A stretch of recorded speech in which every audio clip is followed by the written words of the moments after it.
Okay.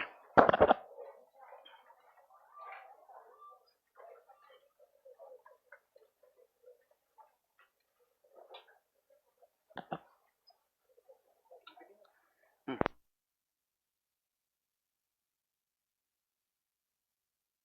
Okay, please consider it as a test and just revise the last class topic.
Okay.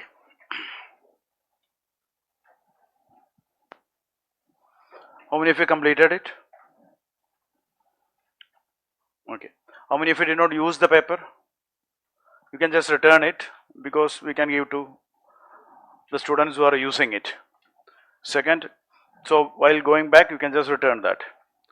Second, the objective of this particular practice, first one is revision, second is writing it, third one is speed. So in 5 minutes, how much you are able to reproduce even if there is straight questions. So this is again to encourage revision, writing, and also to ensure speed. So those who are not interested, those who are not using it, you can just return that sheet so that printing expenditure will be reduced for the other batch. That is only thing, because anyway you are not using, anyway you are not doing anything in that. Because what we think is that sometimes even if I am asking you to revise, you are not revising. Now next class onwards, one more thing, be thinking out loud. Okay, randomly we'll check a paper, some random person. Okay, so long back, some 10 years back, the revision model in my class was generally, I used to ask some questions randomly based on the topic we discussed. So majority of the students, 60 to 70% used to revise and come, so they will answer the questions. But some students felt both bejadi ho raha hai, something like that.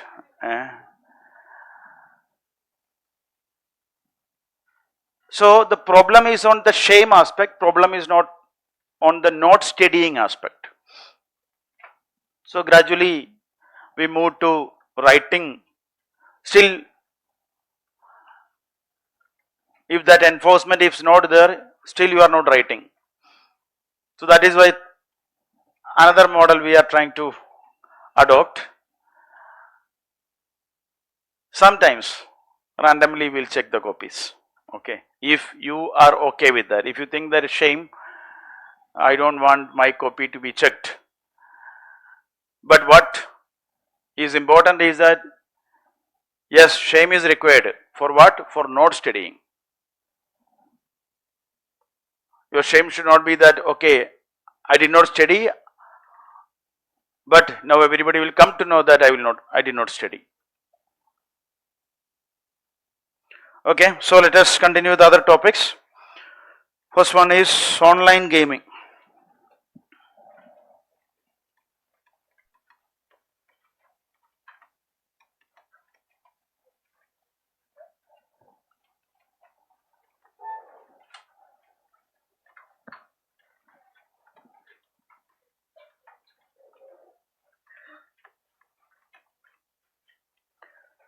No, I don't want this to be a reason to shift to online.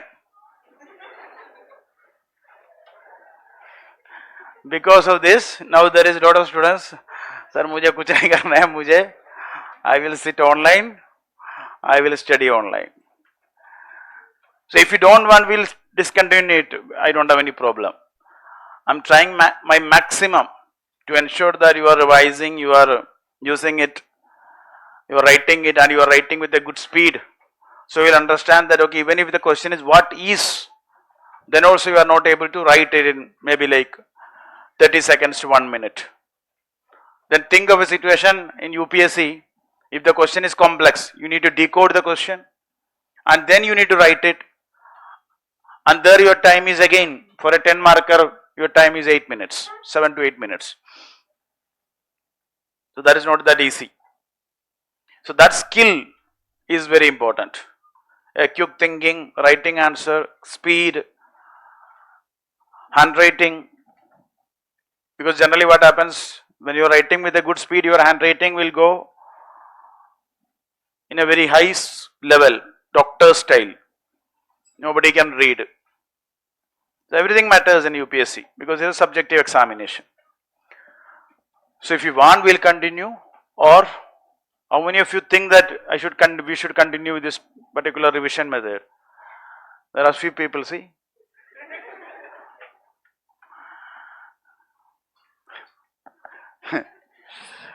Now we know that how there will be few applications like requests for shifting to online. Now we know the phases also.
Okay, online gaming, news, reports, data related to the market, consumer behavior, aspects of online gaming. Terms, two broad terms, game of skill and game of chance, and other terms like esports, online money gaming or real money gaming,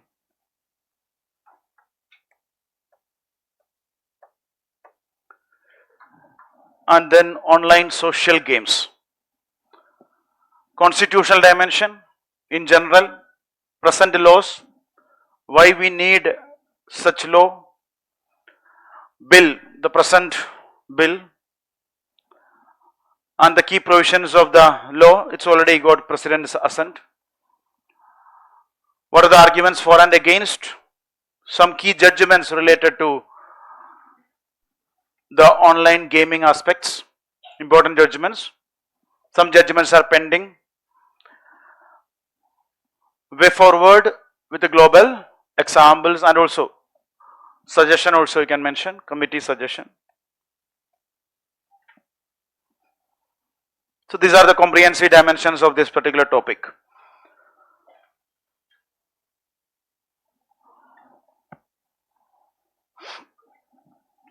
So the direct context is related to the new law, that is promotion and regulation. Promotion and regulation of online games. Promotion regulation of online gaming or online gaming bill or online gaming. So that is the context. So that is directly related to which part of the syllabus? It is related to governance, okay. Then society. It is also related to, directly related to fundamental rights, polity, the constitutional dimension. So it is related to constitutional dimension. It is related to governance. It is related to transparency, accountability, governance aspects. It is related to society. It is also related to social justice, including mental health. It is also related to international relations, because offshore betting entities are also a challenge for India. It is also related to paper 3, economic development, sunrise sector, and internal security, money laundering, tax avoidance, money laundering, and also terror financing. So this is having a wide application, including paper 4, the ethical dimension of this kind of industry. So that is the syllabus linkage based on this particular bill. Now let us see some data. The first data, so the data is basically given by, I gave an article which is written by Chief Economic Advisor. So you can quote him if you are able to read that. Okay. So he also quotes this report by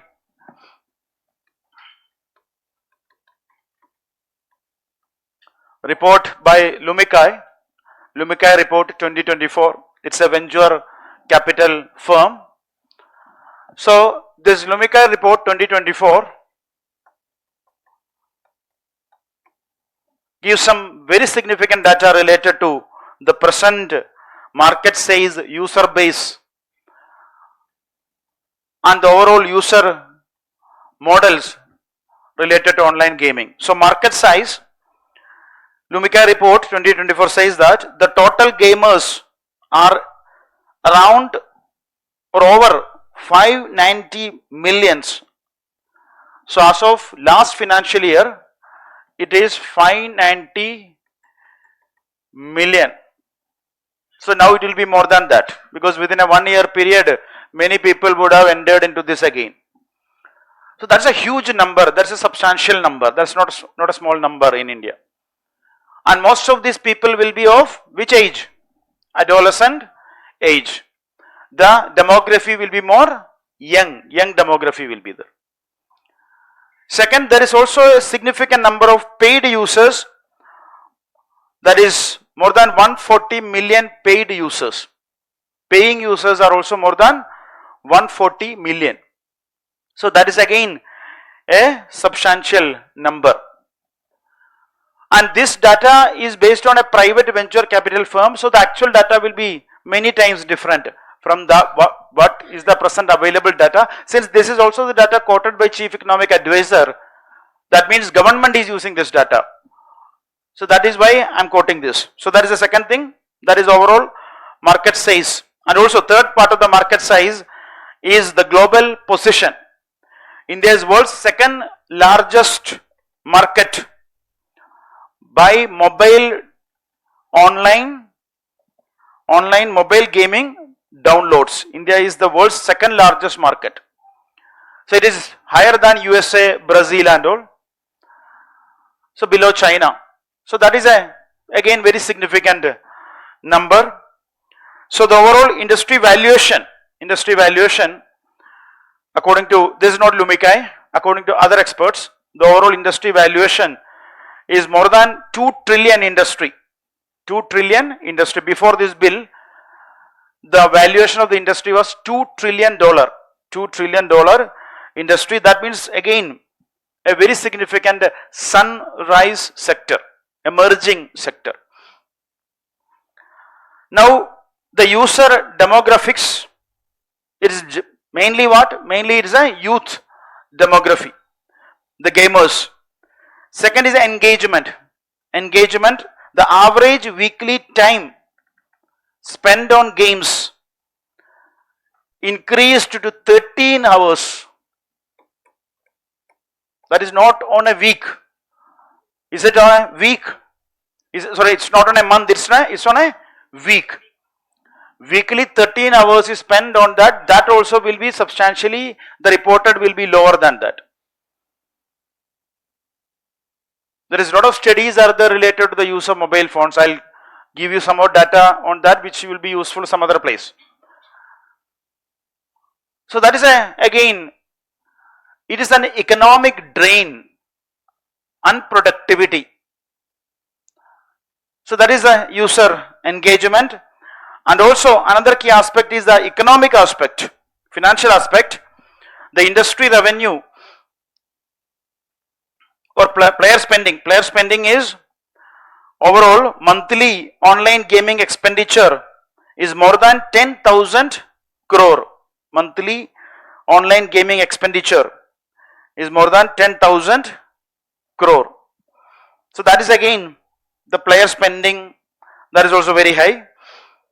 So these are the major aspects, and it is also a substantial contributor. Before this bill, now many entities stopped their real money games, RMGs, they stopped it. Before that, it was also a substantial contributor to government's tax revenue because it was under the 28% GST category. So it was also a major tax revenue contributor to the exchequer. It was a major tax contributor. So this all means it is having very significant impact. Second, another data by PIB data, government data says that more than 1500 websites and mobile apps were banned. More than 1500 websites and mobile apps were banned in the last 2 years or between a period of 2022 to 2025, more than 2 year period. 1500 apps and mobile online gaming websites were banned. Next is the social or the overall health impact, mental health impact. There was reported cases of suicides. For example, there was more than 30 reported cases of suicides attributed to online gaming addiction in Karnataka.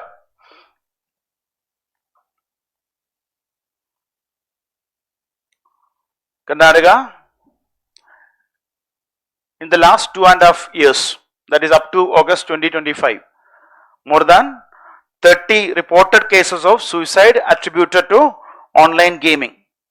So that is a very significant number, and most of these suicides are done by young people. Next is, according to WHO, World Health Organization, it classified gaming disorder as a mental health condition.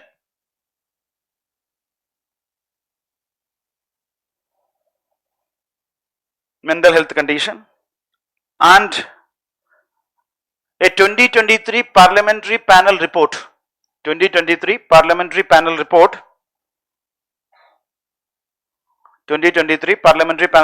stated that gaming portals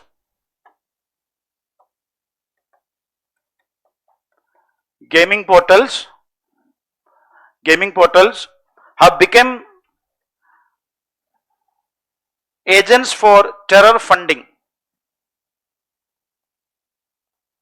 money laundering and terror funding. This money laundering is also an important topic for you in the coming mains examination. So all this data clearly shows that there is some kind of enforcement. The enforcement data says that the banned application is around 1500. So some kind of enforcement is happening, means government is monitoring the situation. Government is finding that there is a serious lacunae with respect to the present laws, and government is taking some enforcement. 1500. Market size is also very huge. The industry itself is more than $2 trillion economy. It's a sunrise sector. Second, the user base is young, and the average weekly time spent on mobile games reported is around 13 hours. It is also increased from 10 hours, it became 13 hours. And the monthly spending is also very high. That is, the overall gaming industry monthly expenditure is more than 10,000 crores. So overall, there are a lot of data to substantiate that there is some serious problem. Now here these data are directly related to online gaming, but you should equate that with why government is going for a complete ban. Because most of the experts argue that a complete ban is not a solution. And they generally equate that with other such addiction, including tobacco or alcohol. So the states where alcohol is banned, what is happening is black marketing, underground, huge tragedies are happening. Means still it is available and government is not able to control that.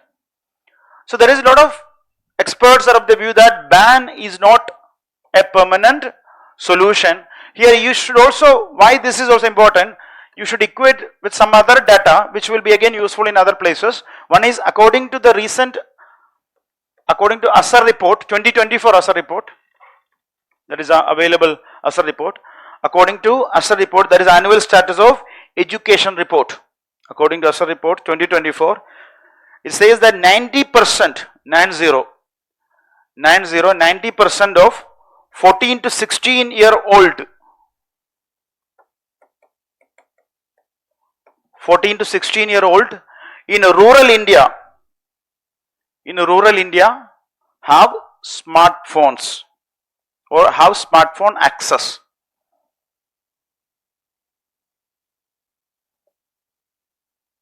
So the smartphone usage among teens have grown sharply, and more than 90% means there is a universal access to smartphone even in rural India. That means across pan India there is a universal access to smartphones. Now there is also another survey, a 2024 survey.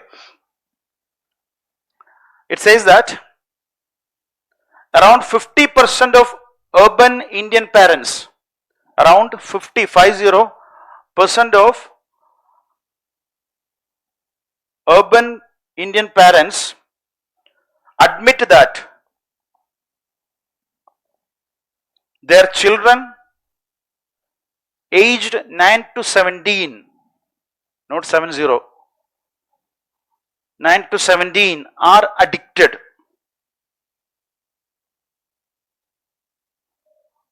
to gaming and social media. Social media. Not only that, the same survey says that it is a survey conducted by another firm, Local Circles survey. It also says that, survey also says that parents believe excessive screen time contributes to aggression. It is there. Aggression, impatience and lethargy. So some survey found out your problem, I think. So that is the reality. So this we'll discuss in a mental health topic also. There is something called as the anxious generation, which is described in economic survey, last year economic survey, anxious generation. So this year another expected area in health is mental health. The topic related to obesity, the topic related to fast foods came this year in paper 1. It was also expected an area that also you can expect, but similarly mental health is an important topic. So these data will be useful in mental health areas. One more data, An AIMS study 2025, AIMS study, a 2025 AIMS study says that children under 5 have an average screen time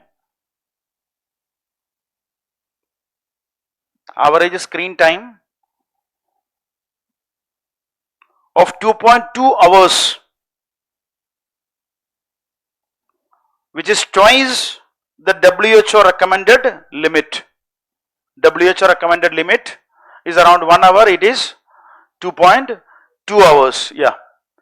So that is, again, it shows that even that is being used. This particular screen is used by parents for what?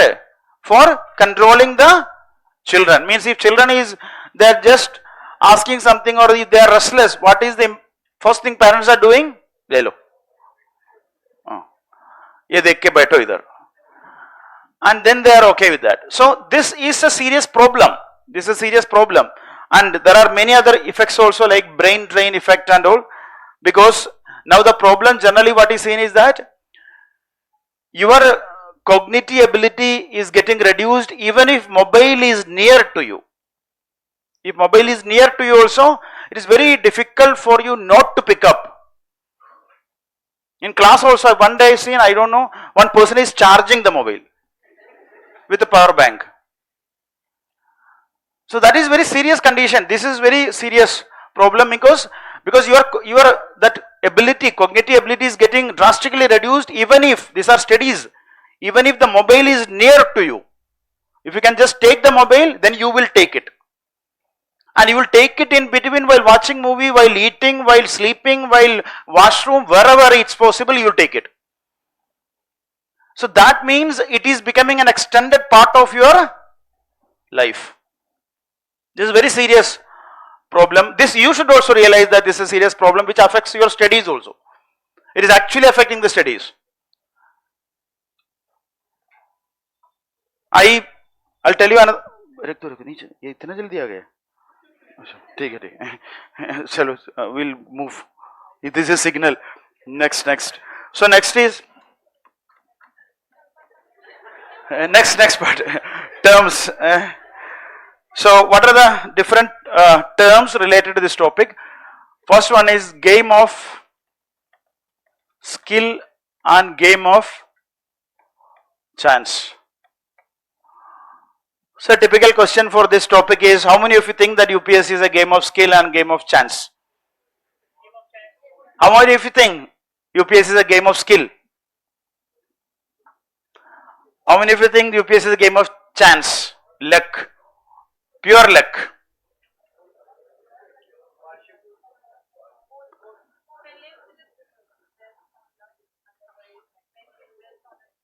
Okay.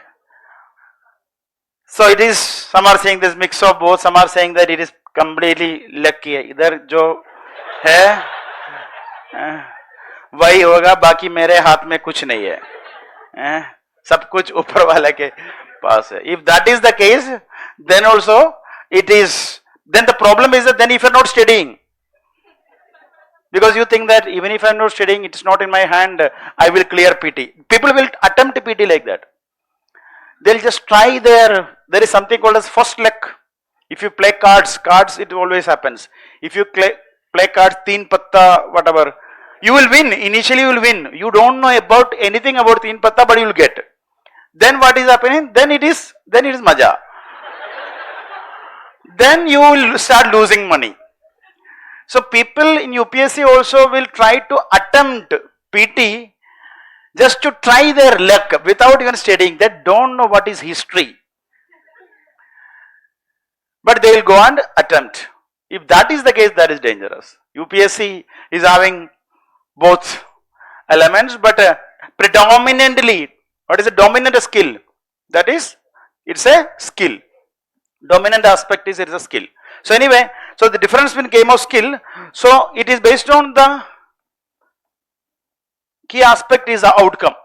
So in the game of skill, the outcome is predominantly determined by the players' knowledge, strategy, skill. Outcome, the preliminary, the main determinant of outcome in game of skill is determined by or dominantly determined by players' knowledge,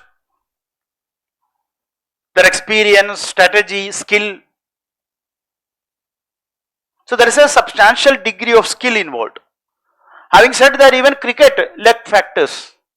In football, these are very physical games, but also sometimes the toes matters. Sometimes if there is a big match and if that opponent team is not coming to the ground, then also you will win with just luck. You don't need to play. Sometimes that will also happen. Yesterday it did not happen, but there was a possibility that, okay. So this is the mental health and game of skill, both you are equating to one particular team, then they may deal like that. But generally it is predominantly about skill, knowledge, experience, strategy, decision making, everything matters. In game of chance, the outcome is predominantly determined by luck, randomness. There is a randomness ready test. Luck, randomness, or events outside the player's control. Events outside the player's control. Now you will say that इसपे तो UPSC लग रहा है, game of chance ही है. Now next key aspect is the legal status. The legal status, historically, traditionally, the legal status of game of skill is considered as illegal. It is considered as game of skill is considered as legal, because almost all games are basically about game of skill. So this is illegal. This is an expression of your freedom of speech and expression. It is an expression. It is part of right to life. So that is why it is considered as legal. It is not considered as gambling. But in the case of game of chance, it is considered as gambling. It is considered as gambling. So it is restricted in almost all major jurisdictions. It is restricted.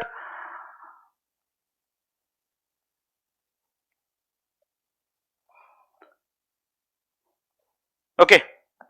Now come to other terms which is now mentioned in the bill. Terms mentioned in the bill. First one is esports. Esports. So there are a few things. First one is those online games which are recognized as a competitive sports. Which are recognized as a competitive sports, or which are part of multi-sport events. These are considered as esports, which are recognized, which are part of multi-sport events. These are considered as esports because they are governed under certain rules. They are governed under certain rules. Second aspect is that there is no gambling or betting involved or money involved.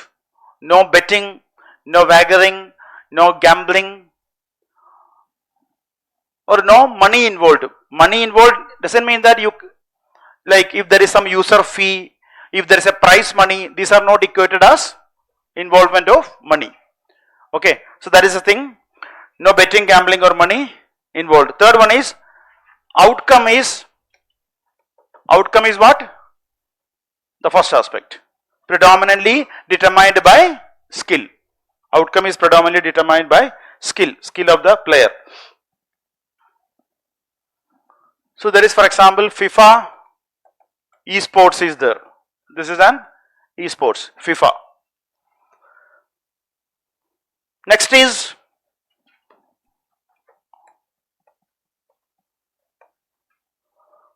oh my God.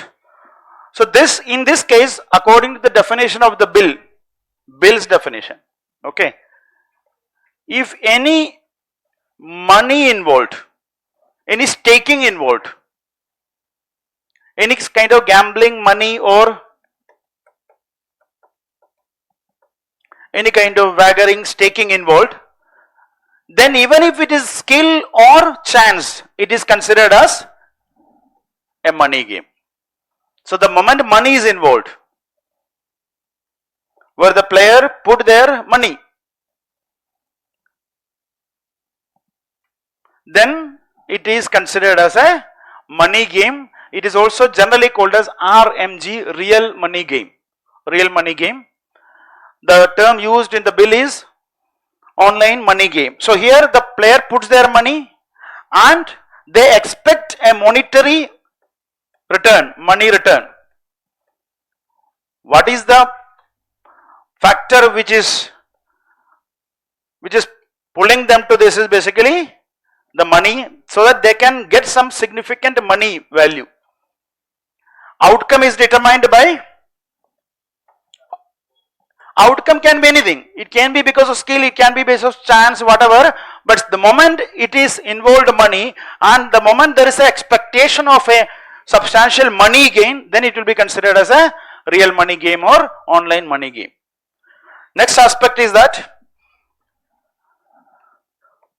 online social games. Next term is online social games.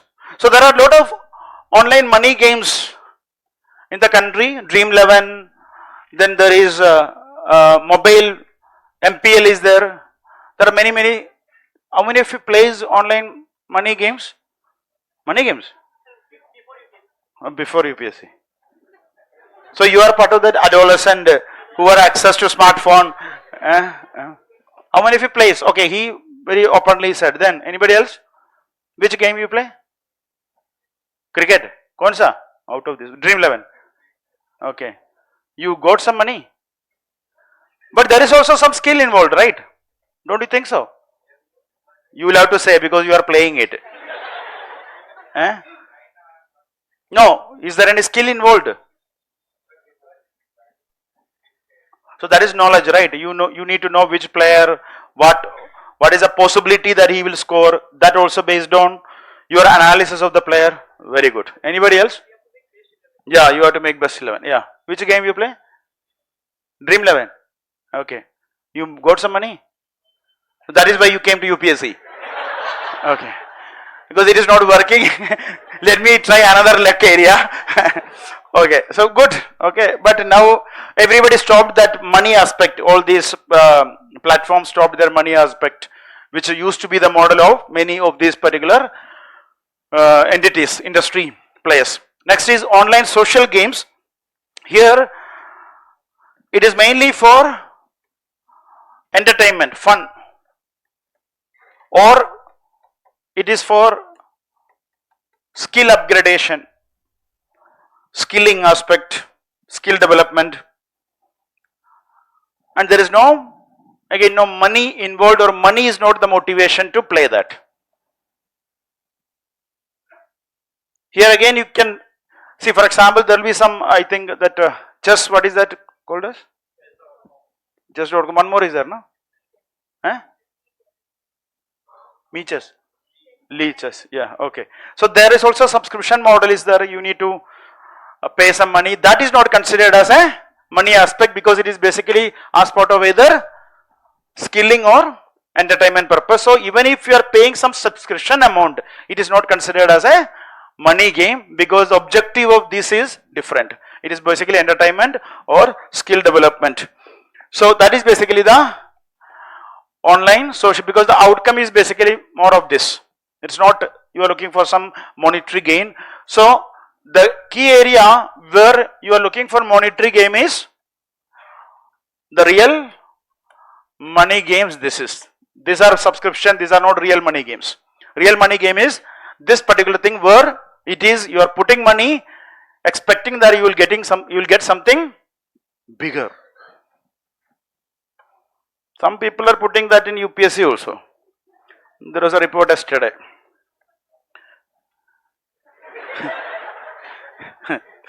Those who understood, they will laugh also above the smile level. Okay. So basically, what is the key aspect? So if there is money involved,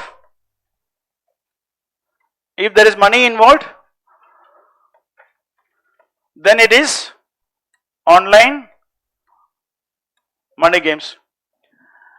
If there is money is not involved, then it can be, if there is a competitive sport, then it can be e-sports. If it is for fun, it will be online social games. So that is the diagrammatic representation. Okay, if money is involved, then it is a real money game. If money is not involved, means the general idea of the way money is involved, the betting gambling aspect, then it can be, if it is in a competitive sport, if it is recognized, if it is given under the government rules, laws, then it is considered as e-sport.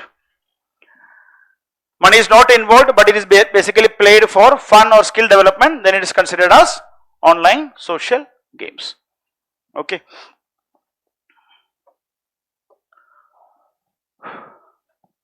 Now what the Constitution says. So Constitution, first of all, presently the regulation of betting and gambling, is under the state list. It is under the state list in the 7th schedule. It is under the state list. Means it is under the jurisdiction of the state government. And this is also the reason there are different state governments coming with different laws related to betting and gambling. Some state governments even permit some kind of gambling. Gambling is permitted. So there is no uniform law across the country with respect to betting and gambling, because betting and gambling is explicitly provided under the state list. However,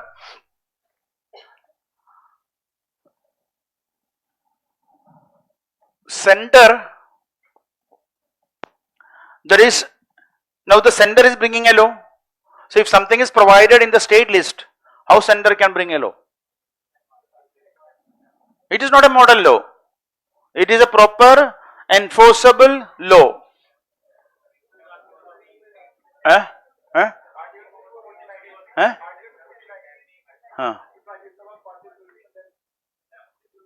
कुछ नहीं पास किया तो 7th schedule में है, कुछ state list में है, but still centre board that law, Rajya Sabha allow नहीं किया तो इस पे और कुछ option. We are talking about, I am not talking about the polity aspect and your PT information, your game of skill in PT. I am asking about, if we have said that betting and gambling is in the state list, but presently central government brought a bill. Now how it is possible? So there are different, thank you. There are different aspects with. One is, even senior government officials, they argues that trade and commerce across the state falls under union list. That is one key aspect. Trade and commerce across state falls under union list. Similarly, national security aspects, prevent money laundering, all these national security aspects fall under union list.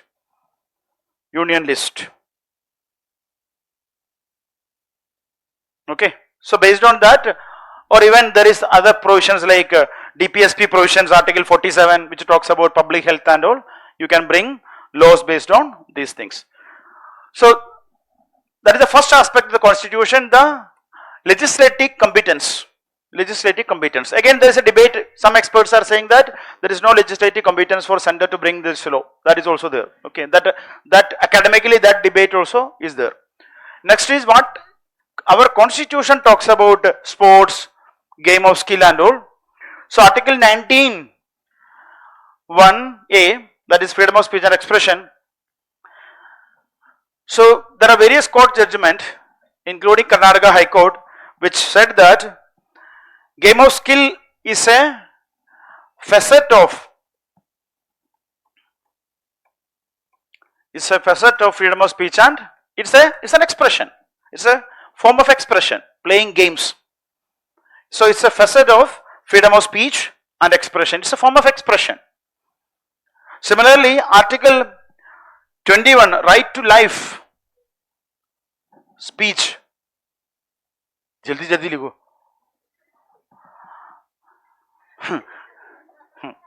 Article 21. Article 21 says what? Right to life. So right to life also include right to play games, sports and all. It's also part of right to life, liberty. So our constitution under fundamental rights 19 and 21 implicitly gives the right to play games as a form of expression, as a form of like liberty, right to life and all. Similarly, 19(1)(g), 19(1)(g), it says that, what is basically 19(1)(g)? Yeah, trade, profession. So that also is a fundamental right to practice any profession. So that is also protected. So these are the constitutional dimension, but all these protections are available to what? Available to game of skill. Game of chance is not having any protection. Protection is basically available to game of skill. Now there are certain laws at present, some major laws which is presently available to take action, enforcement against online betting, gambling and all. One is Information Technology Act, Section 16 and A.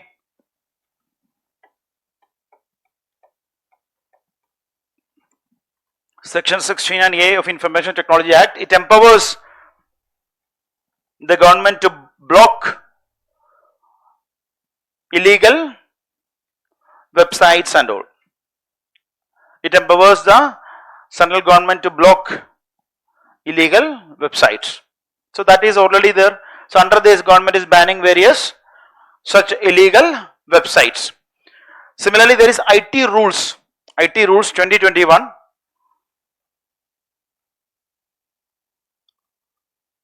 Which also puts some regulation on online gaming intermediaries. IT rules 2021, which put some restrictions on such entities, online gaming intermediaries. Means they should take action if there is some illegal content is shared through their platform. So such rules are there. Next is BNS, Bharatiya Nyaya Sanhita.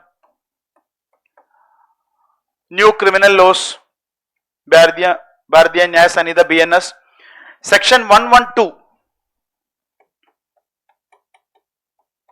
Section 112 prescribes punishment for unauthorized betting and gambling. Punishment for unauthorized betting and gambling.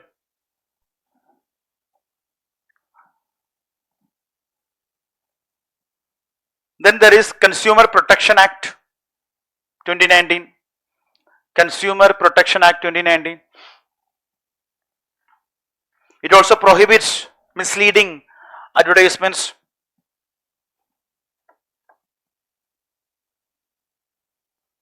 Surrogate advertisements. What is a surrogate advertisement? Yeah, indirect advertisements. Sometimes you will come across mineral water. Men will drink mineral water. Some advertisement will come. So these are surrogate advertisements. So that is also banned under the Consumer Protection Act, misleading advertisements. So these are the various things. Now come to the key reasons why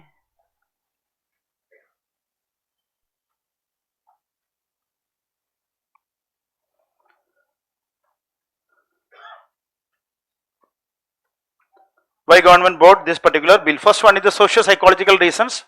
First one is the major problem is the widespread financial implications, financial ruin,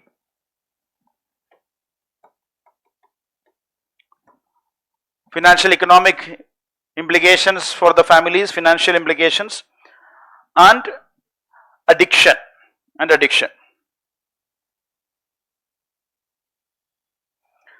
See, first of all, you should understand the nature of this online gaming industry.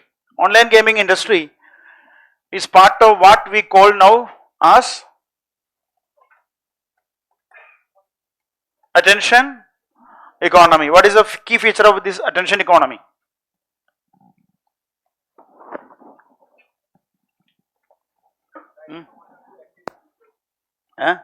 Where were you for the last two classes? Fever the. Tell me, so what is the not online gaming, right? 2 weeks you played online games, made some money. Okay, so what is the key characteristic of attention economy? What is the feature? Yeah, more engaged, more money. Who will get? That particular intermediary will get. Means, so they will make their algorithm like that, so that you will engage more there in that particular platform. So if you are sitting more in a platform, they are basically benefiting from your attention. So their algorithm will be like that, so that you will stick to that particular platform. So online gaming is also modeled in that particular manner. That is why it is said that, even I think we discussed this thing, even if there is a polarization happening through the platform, they are benefiting from that, because everybody will come there, they will fight each other. So that is what the intermediary is benefiting. Next is, so that is the key aspect. So because of that, there is what is happening?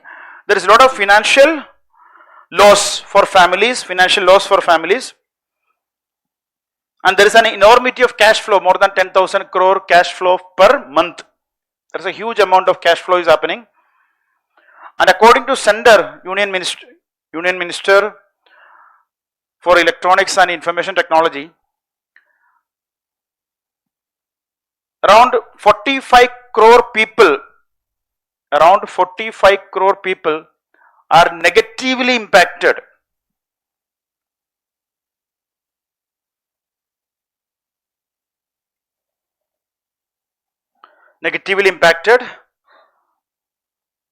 By online money games. So games are draining the family savings. It is leading to increased debt. Individual debts are increasing, and also it is destroying the families. It is also leading to mental health crisis and suicides. I already gave the data. Mental health crisis. So gaming disorder is a mental health condition according to WHO. So there are more than 30 reported suicides attributed to online money games. And this is also because of another key feature of this particular online money games.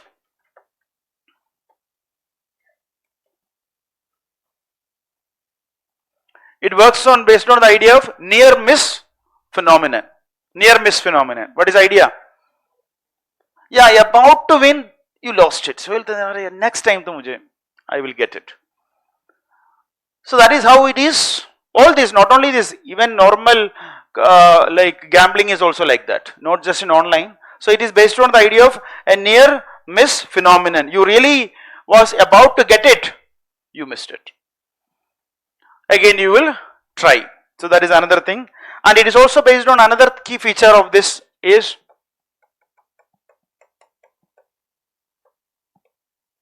micro transfer model. What is this idea?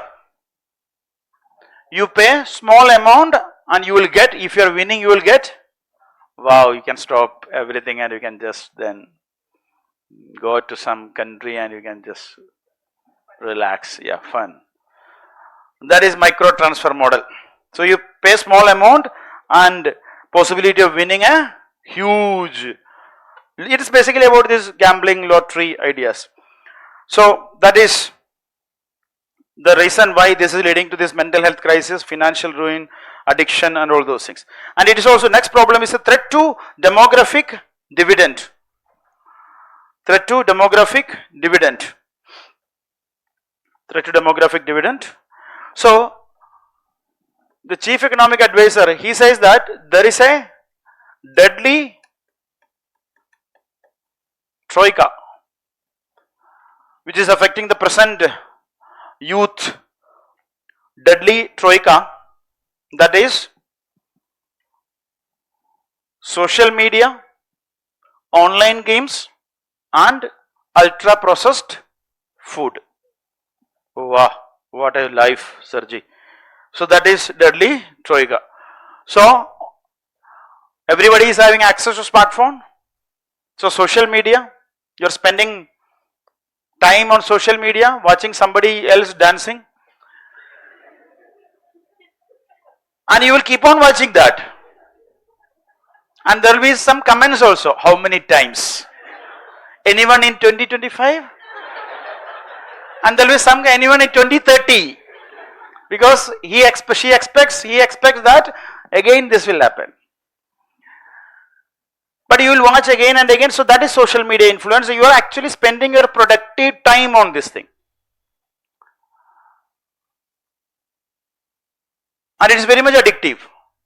Second is online games. It is, you are spending money on online games.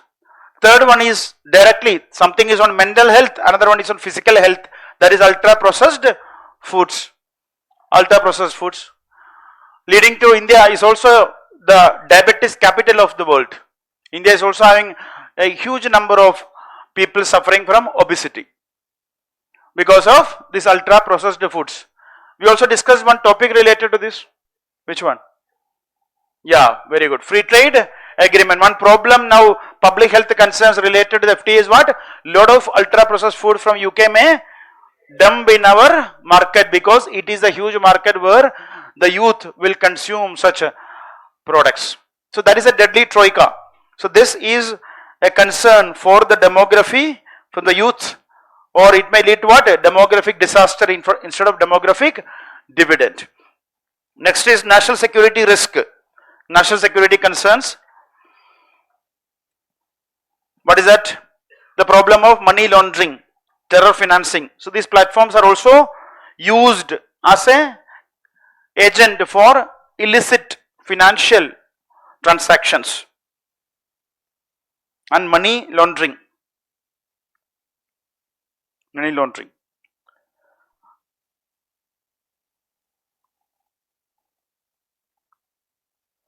Another problem is the failure of the present legal system. Means before the law, which is called as, the problem is called as the blurry line problem.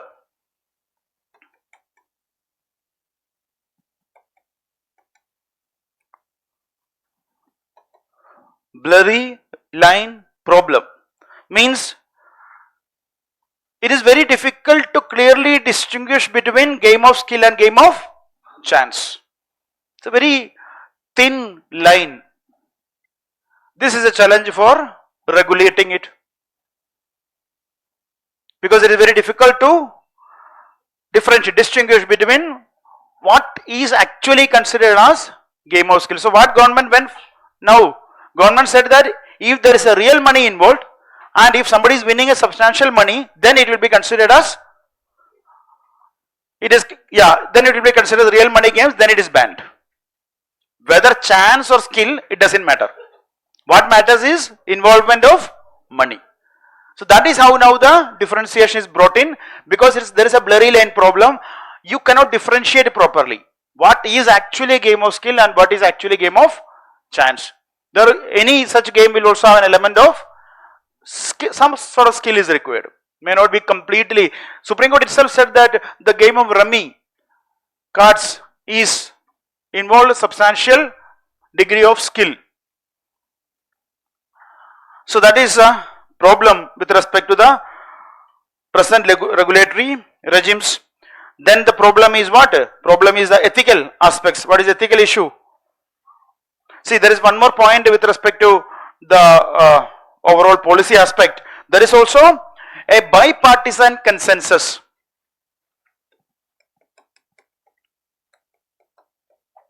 In general, there will be opposition, but there is, in general, there is a bipartisan consensus across the party line. There was a support for bringing this particular bill. Across the party line, there was support for bringing this particular bill. So there is a cross-party political support. That also a key element of, means there is a people's mandate and a complete support. That is important in a parliamentary democracy. Then the ethical dimension, what is that? The design itself is manipulative. These entities, these online games, their design, their algorithm itself is manipulative and also promotes addiction.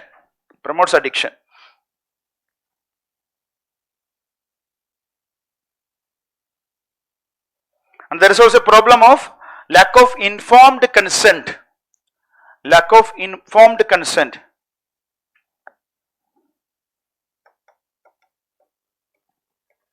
Sometimes there will always be an in-app purchase. Means it won't say you pay some money, it will say that in order to pay money you need to buy a particular costume. So you buy that costume, for that you pay some money. So they are not asking you money directly, but they are taking your money if you are interested to play. So this kind of manipulative models, in-app purchase models, lack of informed consent. And there is also another key problem is what? The risk it provides to children. This is the most vulnerable sections. They are being exploited. Children, who are the most vulnerable section in the society, are being exploited.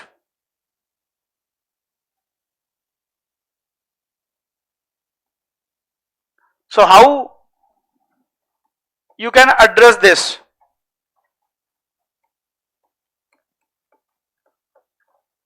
If there is a parental guidance, if there is no parental guidance, what is the possibility? Then who should come into picture? Yeah, state should come into picture.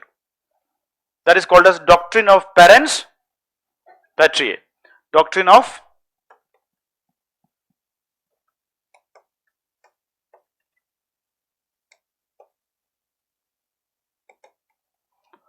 state will act as a parent to protect the vulnerable sections.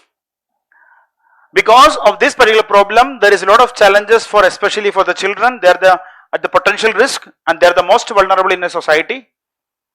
And if there is nobody, or if there is no parental protection, then state should enter. That particular doctrine is called as doctrine of parens patriae. State is entering to protect. So all these censorship, everything is based on this doctrine of parens patriae. Okay. Now the new bill. So now, since you understood the terms, it is very easy. The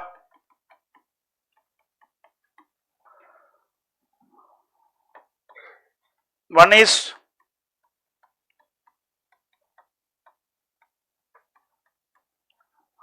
so the basic idea of this is to balance between what is not good for society and what is needed for economy. There should be some kind of balance between innovation and social issues, or social protection. So you need to protect the society, so there you go for a ban. You need to promote innovation, or the overall economic benefits from such a industry. So there is a balancing through the bill. What government banned is online money games, but government did not ban e-sports or online social games.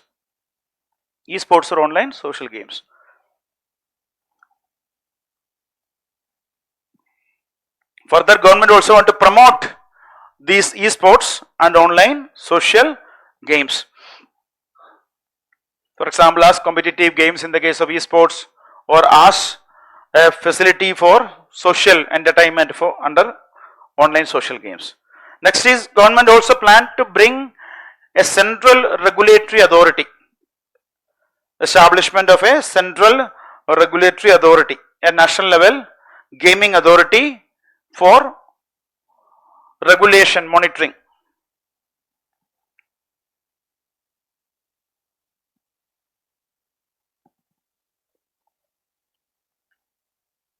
And any kind of offering, facilitating, advertising banned online money games will attract punishment, including criminal offense. Means these are classified as non-bailable offenses.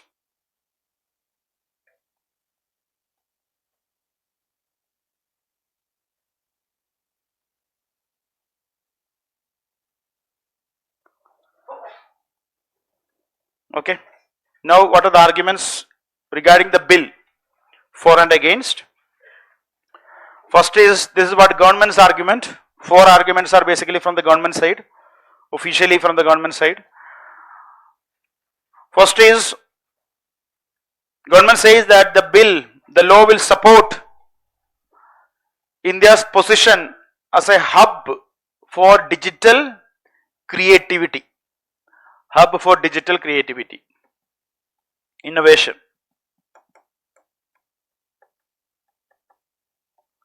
Digital creativity, innovation. So government, by encouraging esports or safe online games, it will try to expand the opportunities. It will create more job opportunities.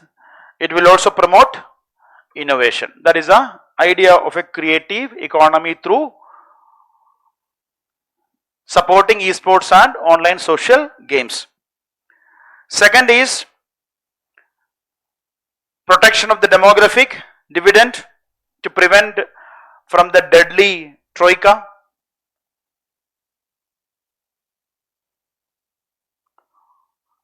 And also the idea is basically provide opportunities for participating in safe constructive sports.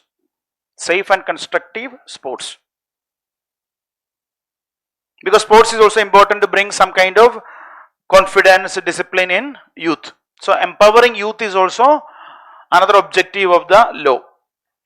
Third important argument supporting for the law is it will provide a safer digital environment, means away from the predatory money gaming practices.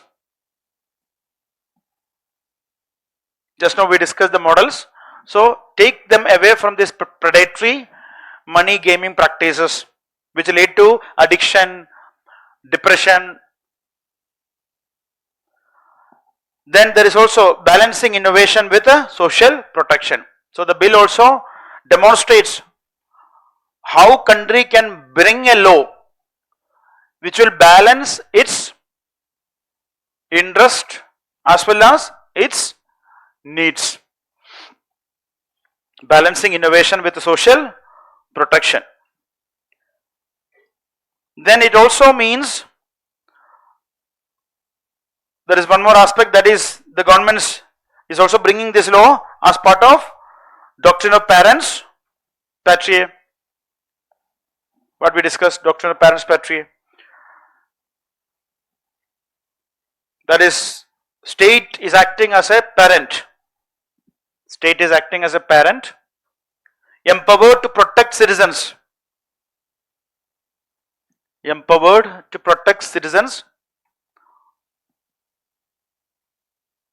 Who are unable to protect themselves from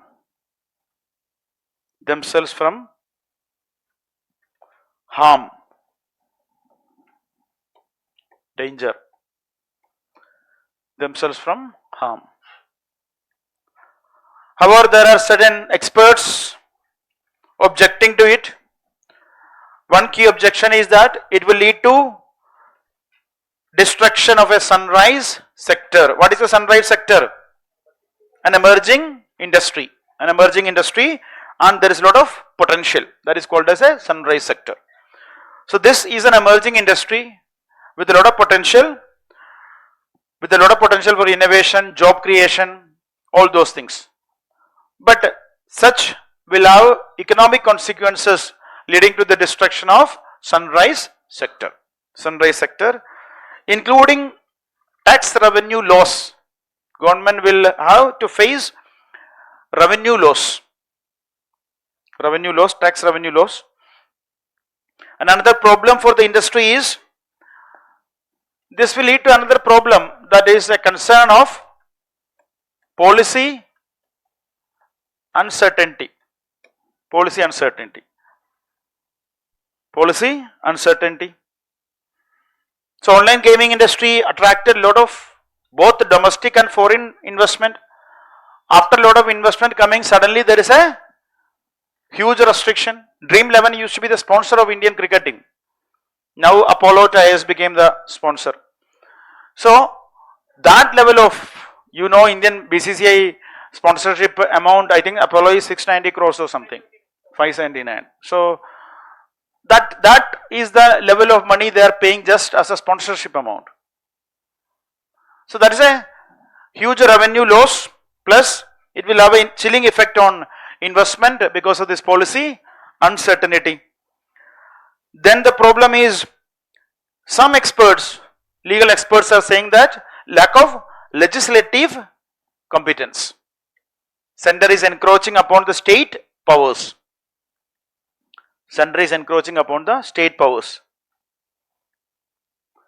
Because betting and gambling are a state subject.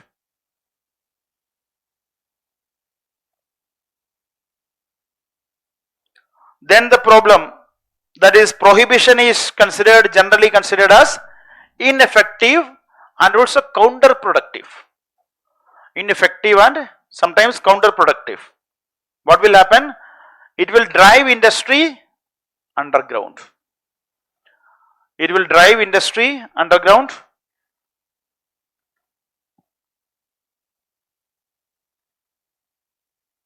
And the moment it goes underground, then it will be difficult to monitor, difficult to regulate, and there will be more exploitation. Same problem with respect to Sarragosi. Government came up with a Sarragosi Act. So India was a hub of Sarragosi. There was a lot of clinics in India which was providing for this surrogacy. Now what happened? Government brought the bill with the intention to prevent exploitation of vulnerable women. But what happened? According to various reports, NGO reports, now everything went underground or shifted to other countries. So this will be difficult for the government to monitor, regulate, and also there is another criticism is that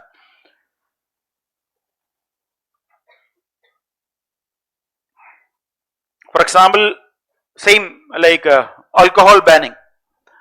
The states which banned alcohol, what happened? There is black marketing or host tragedy. These kind of issues are the result of that. And even some are arguing that government did not completely ban tobacco or alcohol. There is only, for example, advertisement, or some states banned alcohol. So why not? Online games are completely restricted. They are taking that. This is considered as a paternalistic governance, or called as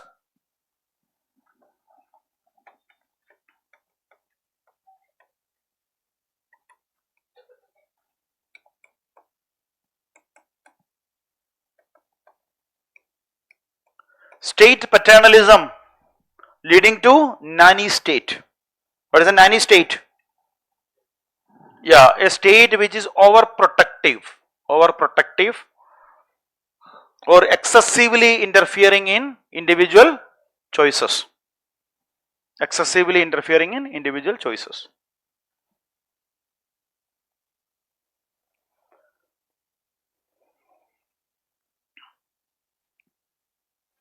Now, important judgments.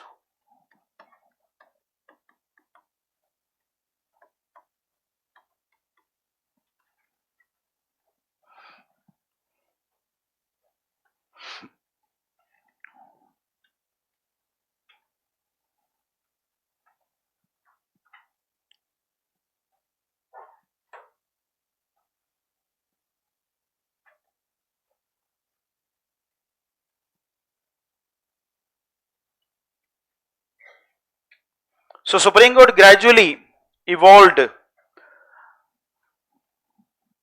an important test.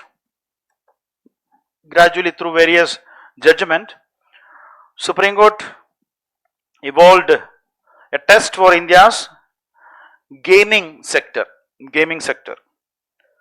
So these are called as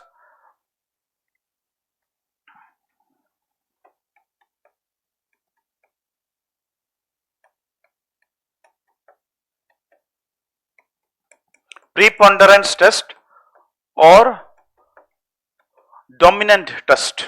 Gradually, not through one cases, gradually preponderance test and dominant element test.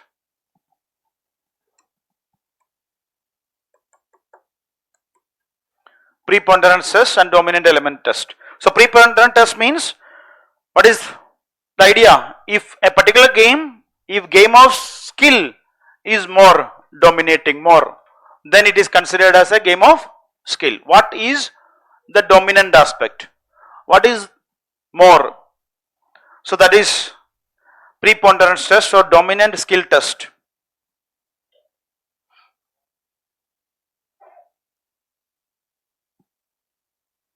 So it is the dominant element. It is a dominant element, for example, skill or chance, which determines the character of the game.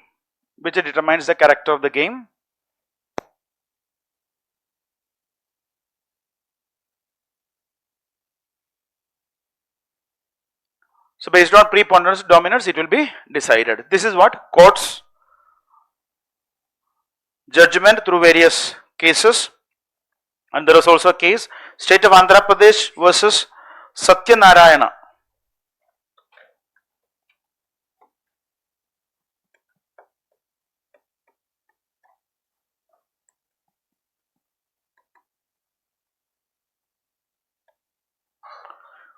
State of AP versus Satyanarayana case. Supreme Court in this case held that rummy is predominantly game of skill. Rummy is predominantly a game of skill. In other case also, but this is one case law.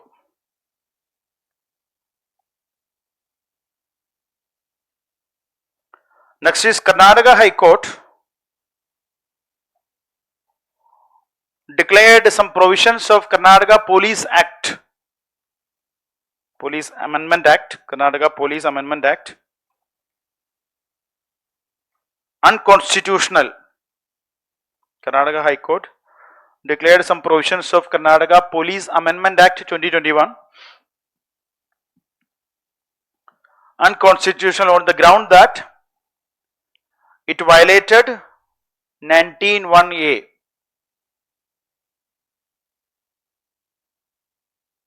That is, game of skill is an expression. Blanket ban violated 19(1)(a), 19(1)(g), that is practice of profession.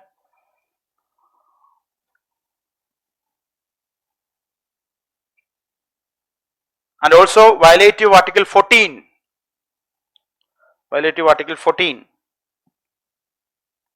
Why 14? No intelligible differentiate between game of skill and game of chance. If you are going for a blanket ban, there is actually a difference between game of skill and game of chance. But when you are going for a blanket ban, you are not applying the principle of intelligible differentia under article 14. under Article 14 by equating both together. So that is arbitrary. Anything arbitrary goes against Article 14.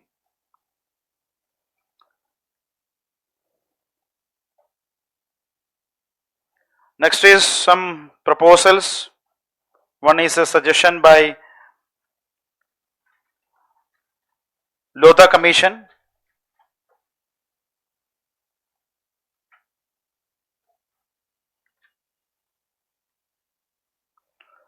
Justice Lodha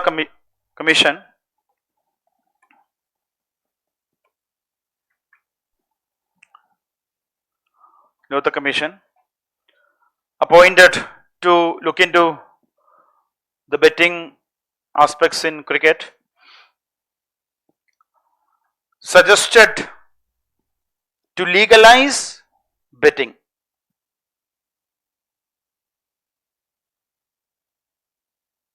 Because committee basically made a crucial difference between match fixing and betting. Match fixing and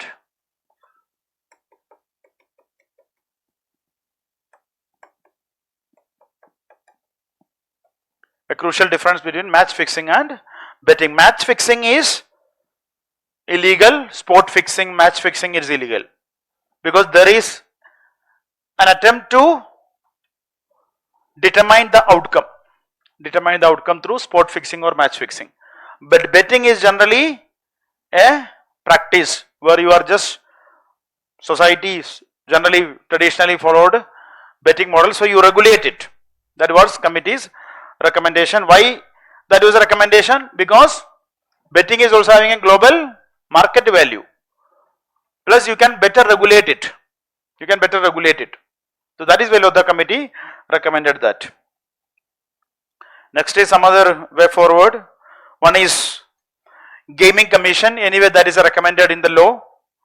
So there should be a proper centralized regulatory commission. That is a Gaming Commission.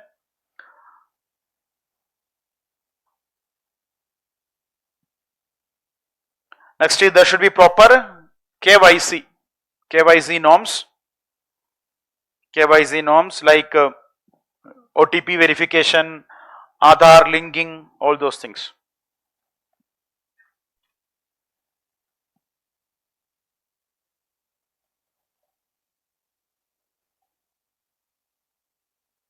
Okay, then ban surrogate advertisements, all those things. Then industry, what industry should do? There should be age rating. You rate a particular game so that everybody knows, okay, this particular game is for which category of people. Age rating and consent.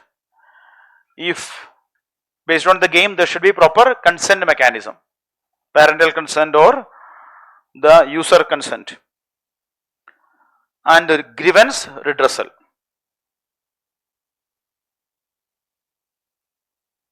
Okay, consumer should follow cyber hygiene. You should not click each and every link you are getting, each and every thing, whatever is coming, you are just clicking.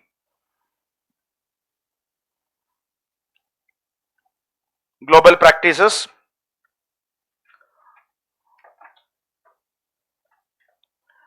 In UK, betting is legal and regulated. In UK, betting is legal and regulated.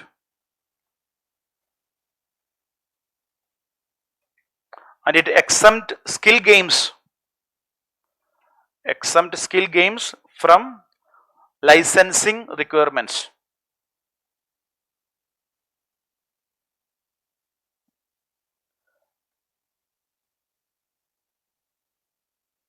China limited games under 18 years. China limited games under 18 years to just 3 hours per week. 3 hours per week. We are doing 13 hours.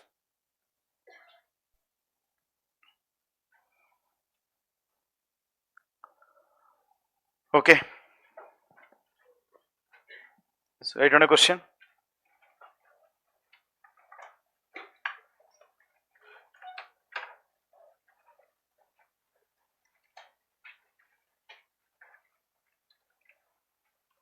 Analyze the conflicting perspectives. Analyze the conflicting perspectives. Analyze the conflicting perspectives on the promotion and regulation of. Analyze the conflicting perspectives on the promotion and regulation of online gaming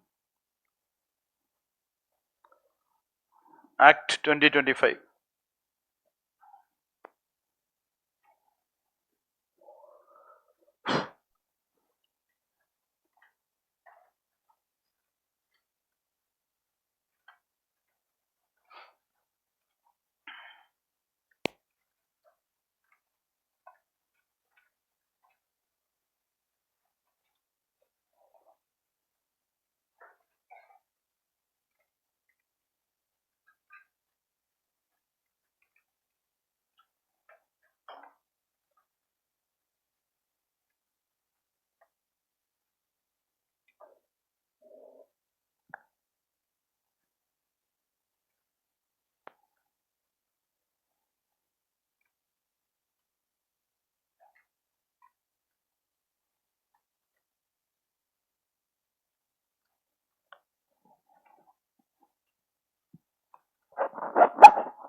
what is the key feature? Key feature, yeah, three tripartite distinction between esports. This thing facilitate this, ban this thing.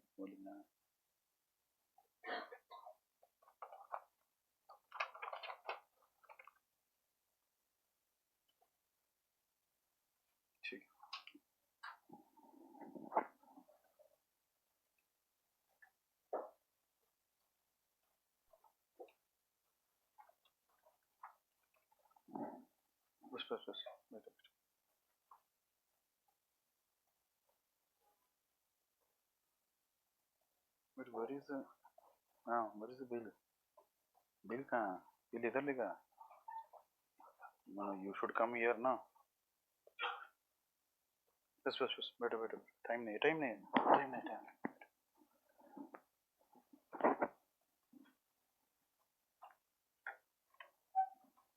Okay. How many of you completed the answer? Very good.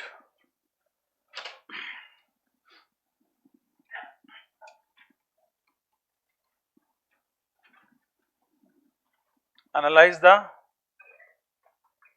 conflicting perspectives on promotion and regulation of online gaming Act 2025. No confusion, very direct question. So how you will start? Context. All of you started with the context. What data? India? Second largest. So what? Some started with the context, some started with the data. Anything else? Features of the bill starting? Judgment?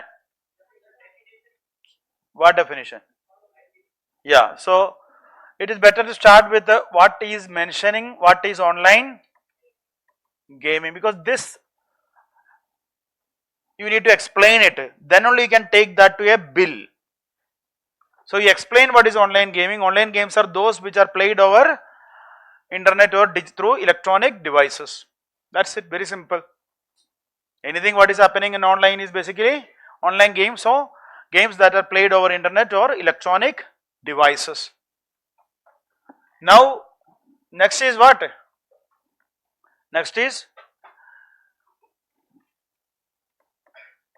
however, what is the problem in India? India is now the second largest market for mobile downloads, and there are a lot of issues of suicides or financial ruin happening because of this. Hence government brought, so put a data and say that government brought this particular act. Now you mention 2-3 aspects of the act. Here you can put one more thing you can do. You can put a box here and you can just say esports, just one line. Esports is competitive sports. Online money game is where money is involved.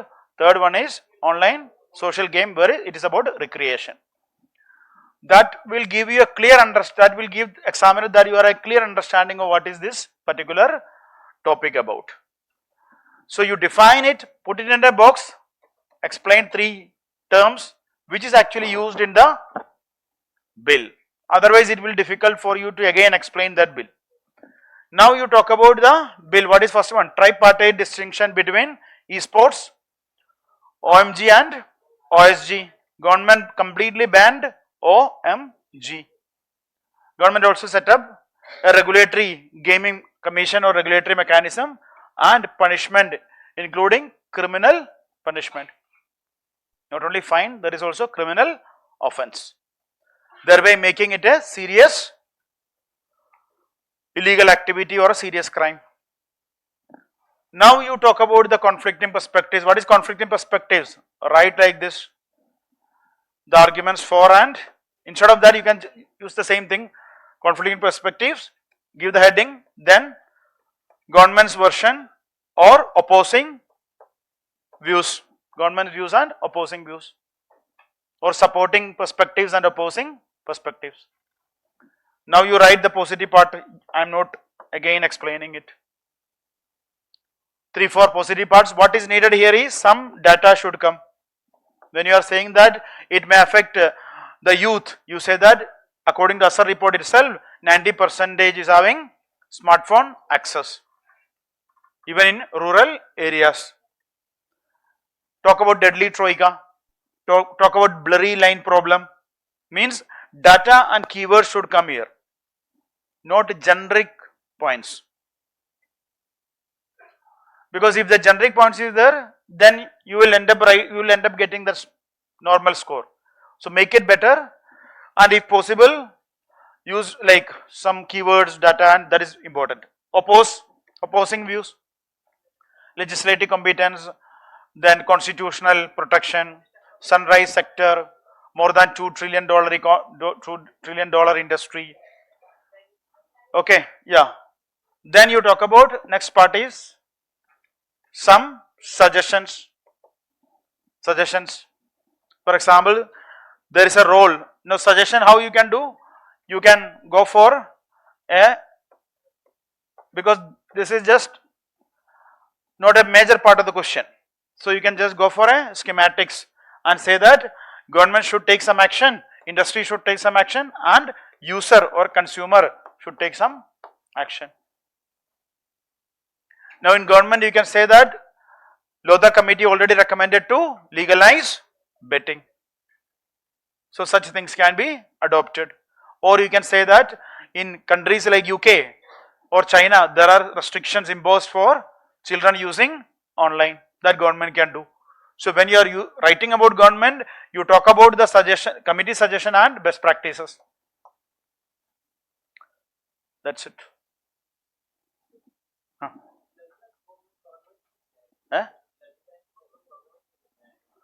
In order to solve the blurry line problem, government come up with a definition of what is real money games. So even if it is skill or chance, money is involved, it is banned. So that blurry line problem is solved to a large extent. Next topic.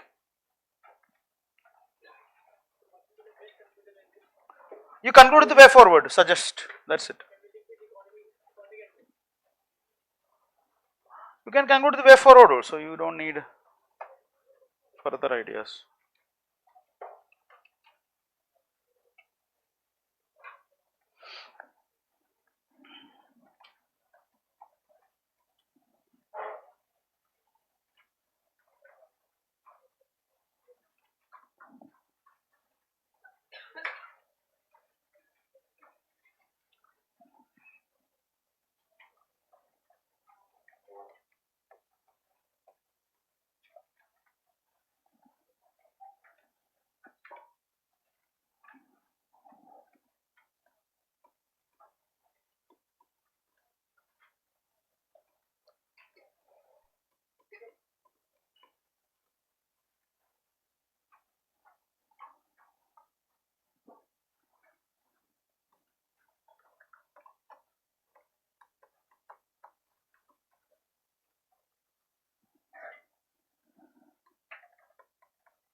Next is right to information.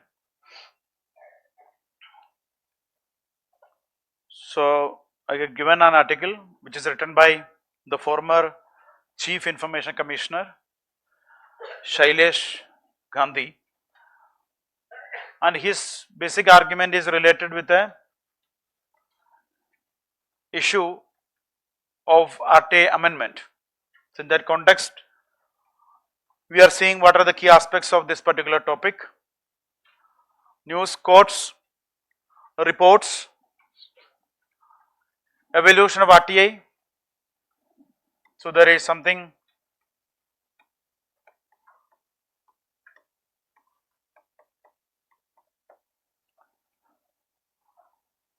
the term is basically of Shailesh Gandhi's right to deny information, RDI. So how it is evolved from a period of RDI to right to information, RTI. Now we need to analyze what is the present situation. He concludes that presently there is a RDI. What are the positives? What are the concerns? Amendments, 2019 amendment and 2023 amendment. Hope everybody might have studied that. It's old amendments. So I'll ask you, you will contribute. Concerns, way ahead with the views. So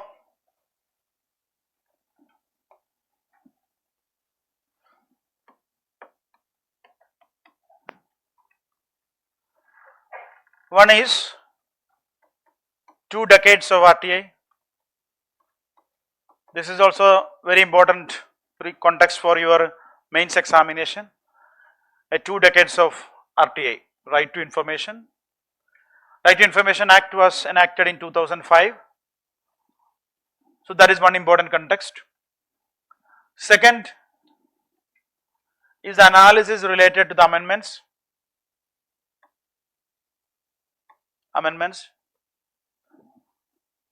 Third is our rank in Transparency International CPI is steadily declining. That is also an important challenge. So this will also an important aspect with respect to the overall good governance. Again, a topic relevant in paper 3, any areas of paper 3, this topic will be relevant. Next is some quotes. One is a quote by Justice P.N. Bhagwati. He said that where a society has chosen to accept democracy,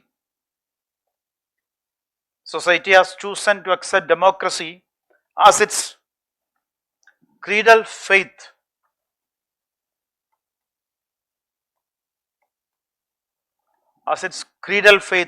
foundational, fundamental belief, faith, that is creedal faith. It is elementary that the citizens ought to know what their government is doing. So if a society, if it is considered chosen democracy as its foundational belief, faith, so if democracy is society's deepest commitment, then right to know is non-negotiable. It is elementary, it's non-negotiable. You need to give that. So very significantly he said why it is important for a country like India.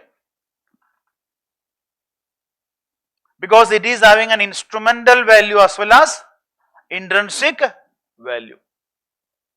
It is part of the freedom of speech and expression, which is having an instrumental value. It's a means to achieve an end and also an end in itself. So that is very significant.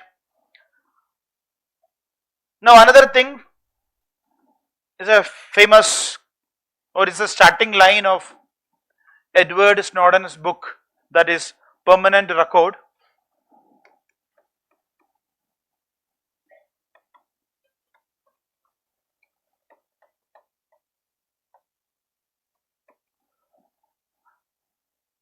Permanent Record, Edward Snowden. Even US administration was not happy with whatever Snowden was or revealed. So he said in his book, this is how it starts, the book starts. My name is Edward Joseph Snowden. I used to work for the government, but now I work for the public. It took me nearly 3 decades to recognize that there is a distinction. That is very profound. That when he said that I used to work for the government, but now I work for the public. He indirectly says that what government does, everything is not for the public, or it is some things are against the public interest. So that is one significant, profound thing what Snowden said when he started revealing about many things of the then US governments, what are considered as even classified documents. Good or bad is not the problem, but what is the idea is that you need to reveal suo motu, automatically, to the public. Even if something is considered as classified, after some time you should open that to the public. And if you know that tomorrow, after 10 years, it will be open to the public, then you know that I should not do anything wrong now. Next is another key thing which is described by Prime Minister. Prime Minister said that in the past there used to be a one-way channel of communication. In India, in the past there used to be what? A kind of one-way channel of communication. But now there is a modern information highway. And it is basically multi-lane, it's a two-way communication. And what are the key pillars of this new model? Old model was one way, new model was highway, multi-channel communication. He says that it was based on 5 pillars.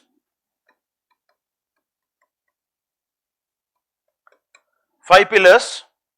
First one is ask, second is listen,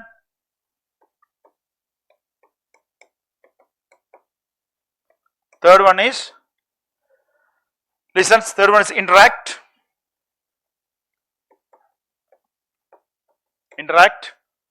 fourth one is act, and fifth one is inform. Ask, listen, interact, act and inform. These are the key pillars of this modern two-way communication model between, two-way means what? Between citizens and state government. Previously there used to be only one-way communication. Whatever state wanted to give, state used to give that information only. There was a lot of restrictions, Official Secrets Act. Now it was more free. So first one is ask. Citizens are encouraged to freely question the government, discuss, question the government.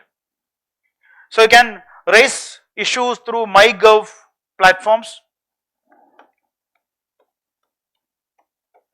So citizens are free to take up the matter, question the government through platforms like MyGov.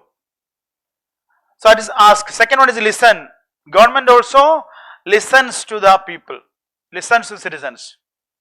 Government takes feedback, and based on the feedback, government makes changes. So government listens. Third one is interact. Government is taking regular surveys so that there is always a two-way engagement.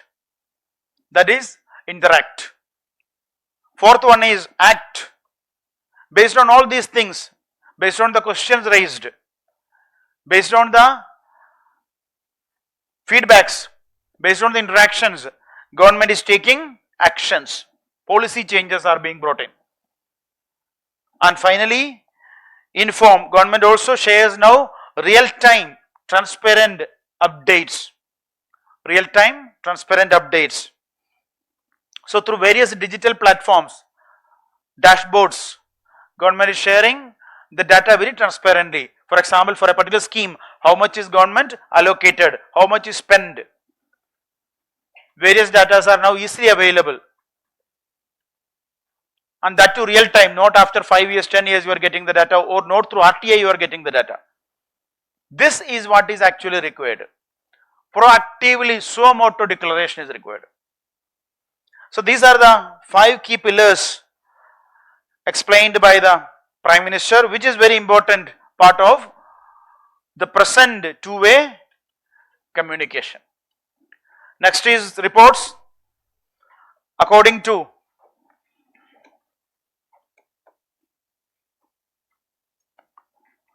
Transparency International's Corruption Perceptions Index, CPI, Corruption Perceptions Index, India presently ranked, latest report, Corruption Perceptions Index,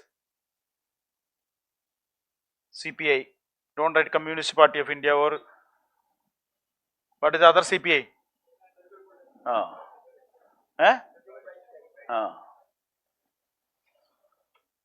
There is a possibility. You will write according to the Consumer Price Index, India's inflation is 96. हो सकता है. 96 inflation. Okay. So India's rank is 96 out of 180 countries. And this rank is steadily declined. The rank used to be 85 in 2022, 85. Then 2023 it became 93. Now it is 96. So there is a something 10 to 11 position decline just from 2022. That is a serious matter. That means the perception of corruption among the people are also increasing gradually. Next is the data on RTA applications. So according to the latest data, today's newspaper data, the number of applications filed online applications filed are growing every year. Number of applications, online applications filed are growing every year.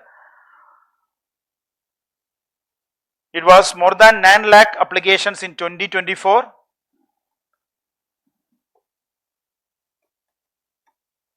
Now this year, according to the newspaper, The Hindu, it will cross 10 lakh.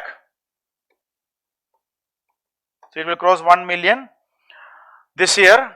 Subscriptions, like karo, subscribe karo.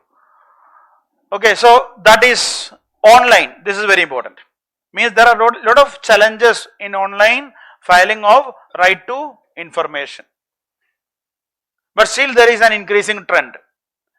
According to various experts, NGOs, whatever they collected data, it says that in India there is around 45 to 50 lakh RTA applications per year. Approximately 50 lakh overall applications are filed. This is just about the online applications are also increasing. So there is a overall increase in the awareness and use of right to information as a tool to ensure transparency and accountability. Next is the evolution of right to information. So first there was a period of right to denial of information, or there was a denial of information period. Then the first major shift happened is through the interventions of judiciary. For example, in one significant case, that is Raj Narayan. Raj Narayan was a state of UP case.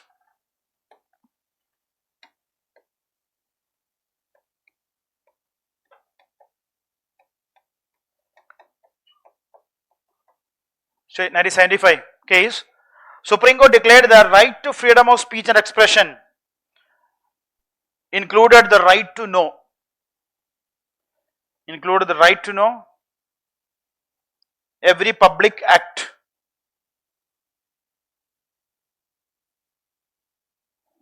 So this was very significant, very landmark, because first time Supreme Court established that citizens' right to know arises from the fundamental right to free speech. 19.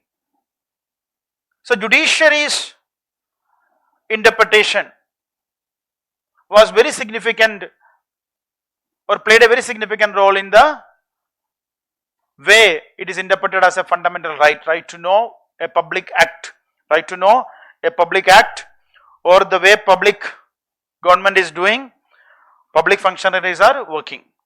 Second, it is reiterated by Supreme Court in SP Gupta case. In SP Gupta case, Supreme Court reiterated this. 1981.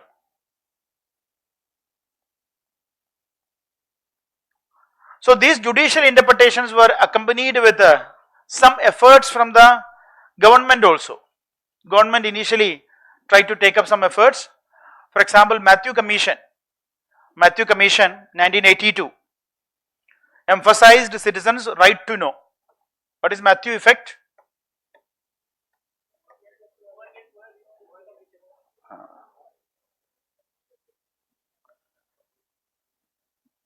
Those who are studying, those who are skilled, those who are writing, they will improve. Those who are not doing, they will fall back. That is Matthew effect, but the spelling is different there. Okay, so Matthew Commission emphasized citizens' right to know in 1982 itself, and the VP Singh government declared its decision to make this as a fundamental right to know as a fundamental right. So there were some efforts from the government side in this period. VP Singh government also declared its decision to make right to information as a fundamental right. However, it did not work out. Then, so judicial effort, some effort from the government side, but it did not work out. Second major shift, this is the first one.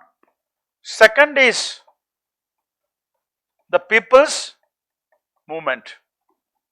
People's movement. So there was some great efforts of people's movement to bring some change or bring some transparency and accountability to the public functionaries. One major development was traced to the efforts of MKSS. Efforts of the NGO MKSS, and this movement also exposed corruption, and gradually the movement spread across India. It became a people's movement. And then the parliament seriously started adopting the measures to bring a legislation. So there was efforts in 1990s itself. Government tried to bring a bill, late 1990s itself. But though it was drafted, it was discussed, it did not pass finally. Finally, it was passed in 2005. A fresh legislation was enacted in 2005. So what is important here is that it was basically a combined effort of various organs of the government and people's movement. This shows that it is not a top-down approach and it is not completely a bottom-up approach. There was also impetus from judiciary. There was also a role played by the government, the then governments. So that is a combined effort of the government, various organs of the government as well as people's movement. That shows the strength of such a movement. Whatever the requirement of the people, government of the day is also accepting that and they are pushing forward reforms. or various organs accepting that are pushing forward reforms. That is what is required.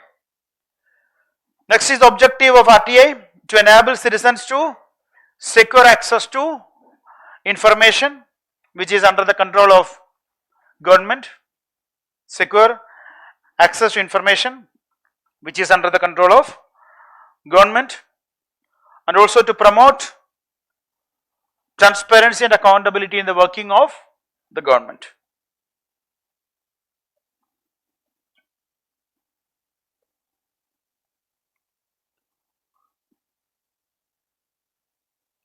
And the spirit of the law,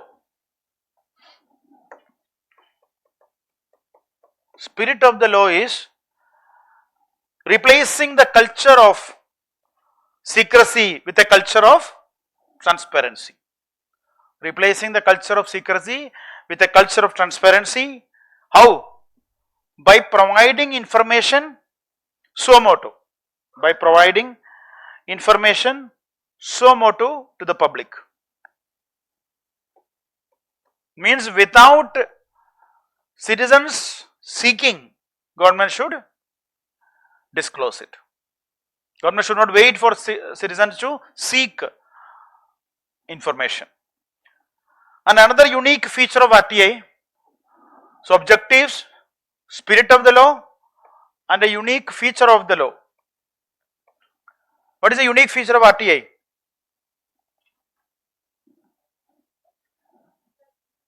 Yeah? Appeal to Information Commissioner. Trust building.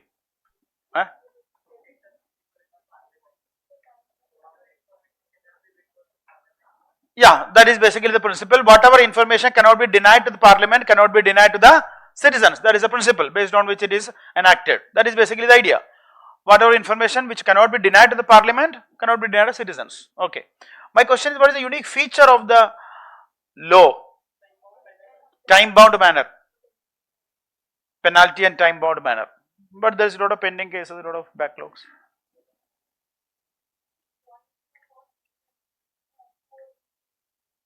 Every law is equality, otherwise Supreme Court will strike it down. Okay, so there is a deliberate attempt by the law to empower the Information Commission, to be the highest authority in the country, with a mandate to order any office, any public office to provide information as per the provisions of the Act. It did not create a separate bureaucracy. There is Information Commission, that's it, state level and central level. Rest the first level is where public information officers were part of that particular public office itself. But what was the unique feature? It created or it empowered Information Commission to disclose, it can declare any office. There was an incident where CIC asked to declare information for Chief Justice, or to put or it declared that CJI's office comes under RTI and give the information. It's a very interesting case where Supreme Court fought case in Delhi High Court. CJI fought case in Delhi High Court. Matter went to court, Supreme Court. Supreme Court is fighting Supreme Court's case. And finally it was a very landmark case where court said that yes, the office of CJI also comes under RTI. So that is the unique feature of this particular law, where it has the power to or empower the commission to be the highest authority in the country, which has the power to order any office to provide information as per the provisions of the Act. Next is this also, the landmark legislation brought in some major shift in India's information regime. First one is from a culture of secrecy to culture of transparency. From a culture of secrecy to a culture of transparency. Second, from personalized despotism.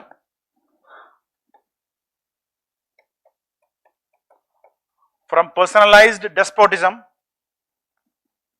that is the absolute ruling despotism, from personalized despotism towards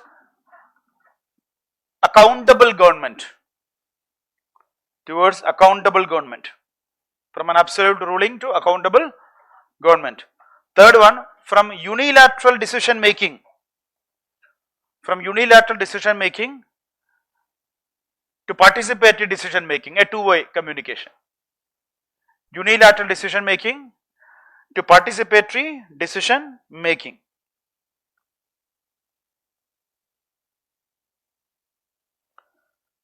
Next is the key provisions. First one is section 2. Just remember the key provisions, that is section 2. It says that RTI Act applies to all public authorities. It applies to all public authorities. Next is section 4. Public authorities must proactively publish, declare information suo motu. Publish information suo motu.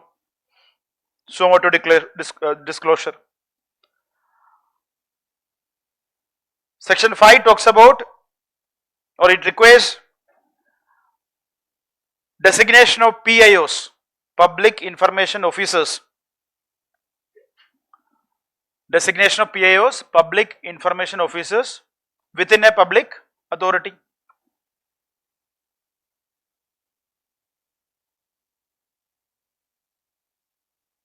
So these are the people who are responsible to provide information. People who are responsible to provide information.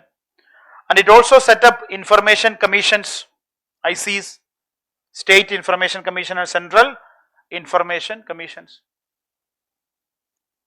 Next is response time. Section 7 of the Act deals with the response time.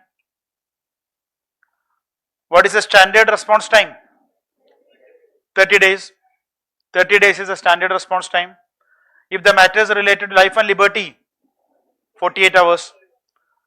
If the matter is urgent, related to life and liberty, then it is 48 hours within an urgent matter.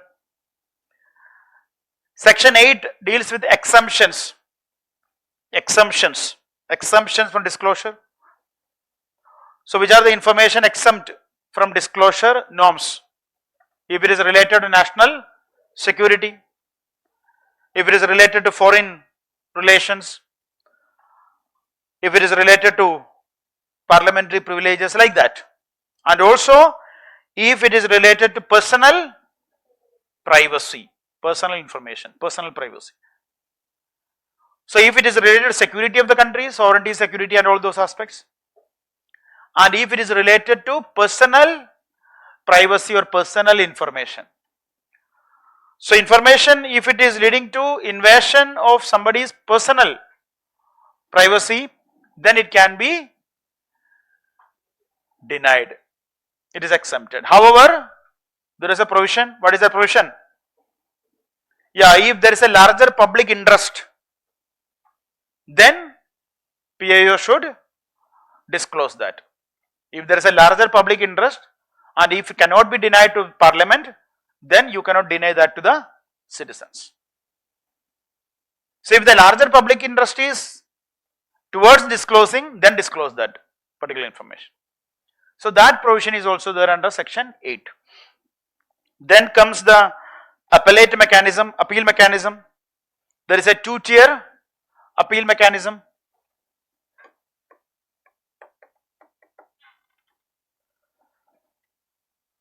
Two-tier appeal mechanism. The first appeal lies with whom? PIO is the responder. CIC is the first level. SIC is the first level. तो बोलो no sir तो ठीक है बोलो. Yes, who is that? This is, we are celebrating 2 decades. not current development. Yesterday, the act is passed like online gaming bill. So the first appellate level, first appellate authority is the officer above PIO. Officer above PIO will act as the first appellate authority. So that is the first tier mechanism. Officer above PIO. Second is the Information Commission. If it is the state matter, it is State Information Commission. If it is center matter, it is Center Information Commission. That is a second or the final appellate authority. So two tier mechanism. First is the officer above PIO. Second is the Information Commission. If the matter is related to state, it is SIC. If the matter related to center, it is CIC. Anyone filed any RTA? Bolo, what is your experience? Share.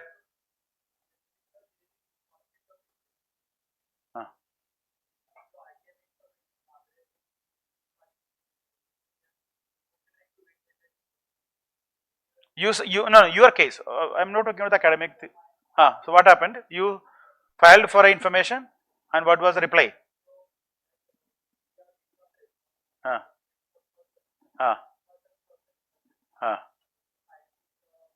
Commission.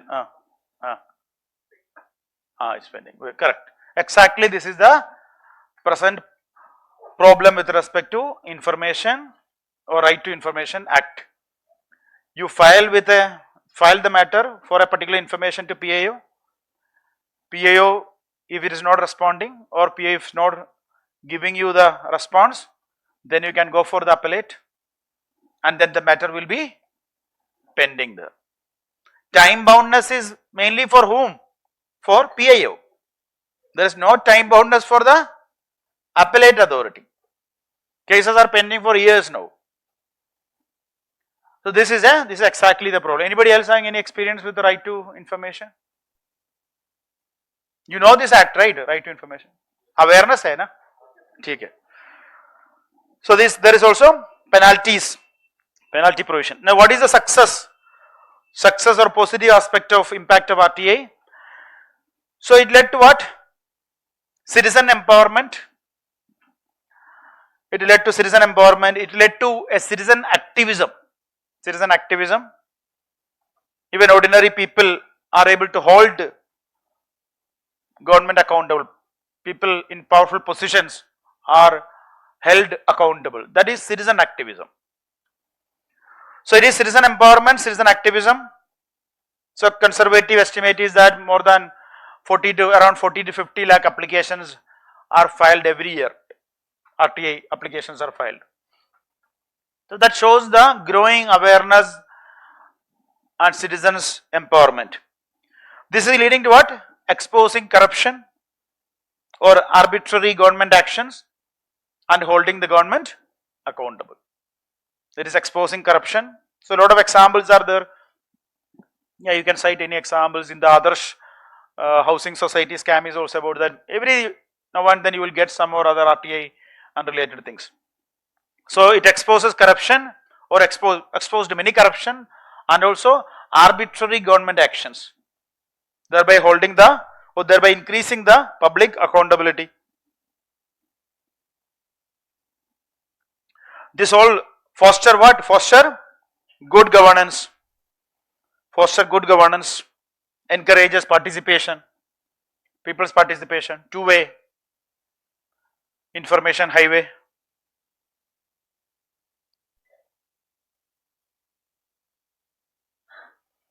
And thereby increased efficiency, increased administrative efficiency and strengthening democracy.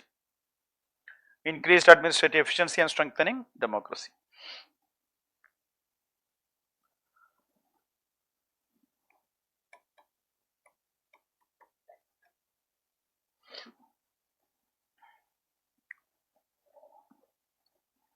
Next is the issues, overall issues related with the law. First one is the operational challenges, administrative challenges. What is the problem?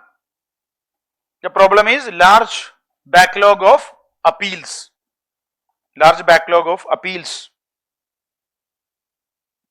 So there is a delay in disposal of cases. So delay in disposal of cases, or there is a backlog of appeals, large appeals. This will lead to what situation? Law will become ineffective. The law is becoming ineffective. Right to information to right to denial of information.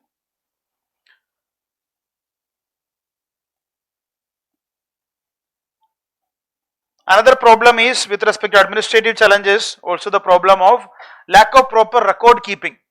Government is, we discussed that culture of secrecy to culture of transparency. That shift will be proper only if there is a proper record keeping.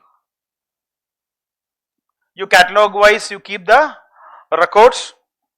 So it is also affected by the poor infrastructure and all. Another operative challenge is because of vacancies. Many state level commissions are not even appointing commissioners on time, information commissioners on time, and even there is a delay with respect to even sender information commission, CIC appointment. So there is many state level commissions are, to a large extent they are defunct. They are not even working properly. Next is government sector still continue with a culture of secrecy, right to denial of information. They are reluctant to share information.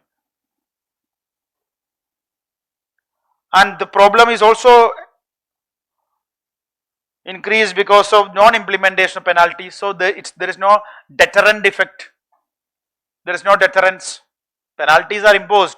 After 30 days, every day you need to pay 250 rupees fine, PIOs. But it is not properly imposed, or the things are pending, so you are not able to impose, or the decision is basically taken by the commission or appellate authority. So if the PIO is able to prove a point that okay, I denied it because of this particular reason, and if it is accepted, then there is no penalties. So penalties are not imposed, thereby the law is not having any deterrence effect. And another problem is the risk for whistleblowers, personal risk, especially for, we discussed citizen activism. So there is a lot of incidents of whistleblowers who tried to expose corruption were killed, not threatened, killed. Okay, next is the amendment.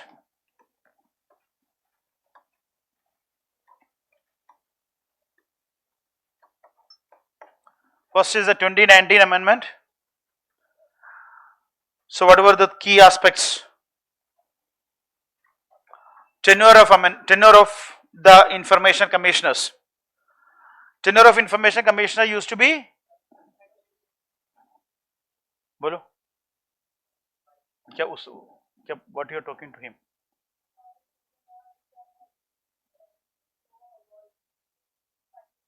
Who? So why you are telling him? He is the law enforcement authority here. Okay. So please don't do things, don't talk and don't disturb others.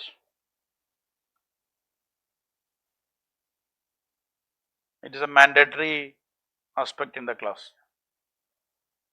You can talk.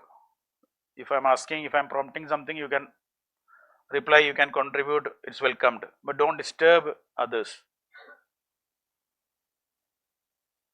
I know some of you will be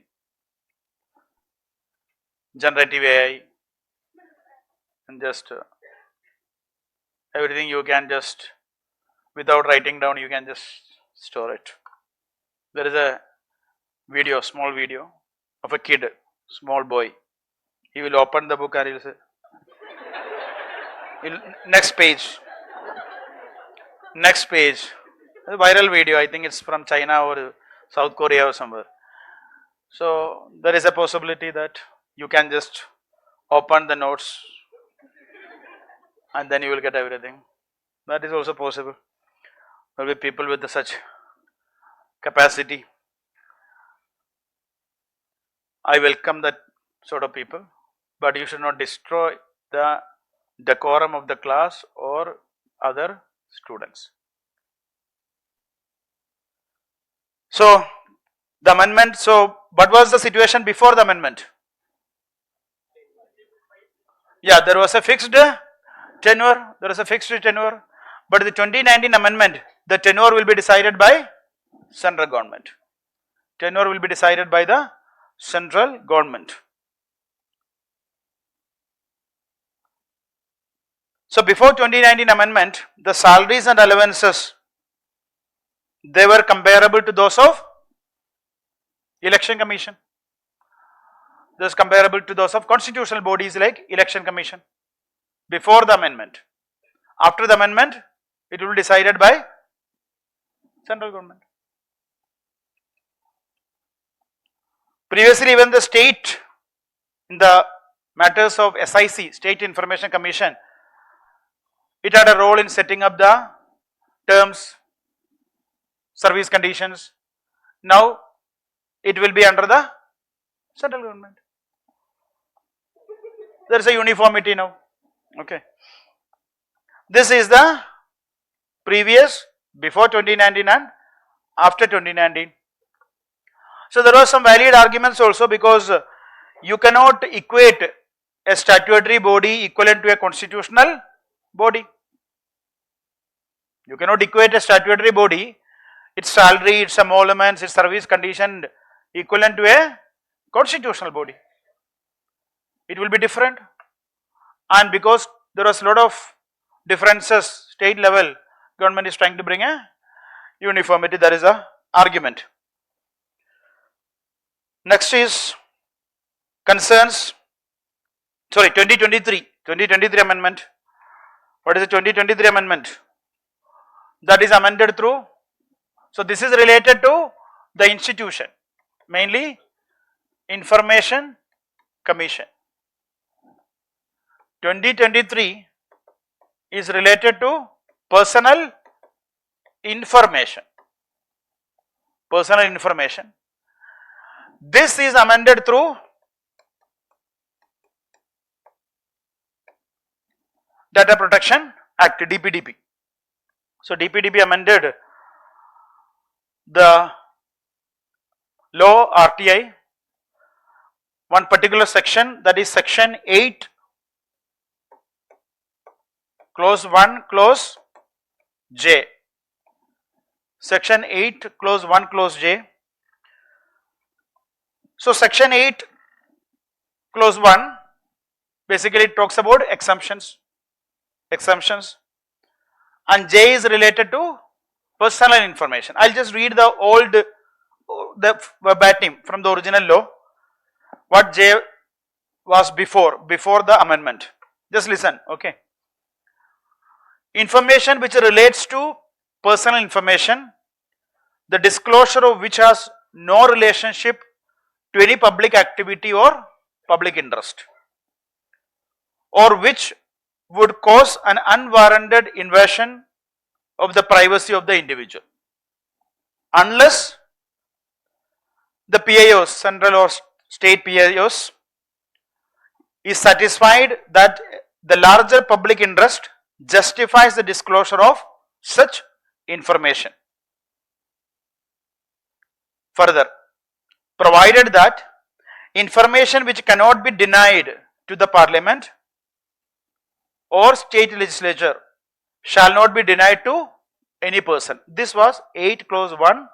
8 is basically about exemption, personal information, and J is the verbatim J. Now what it says, now the 8 clause 1 is saying only one thing, that is information which relates to personal information. Nothing else. Information, whatever we discussed, information if it is related to personal information, if it is leading to some unwarranted invasion of privacy, and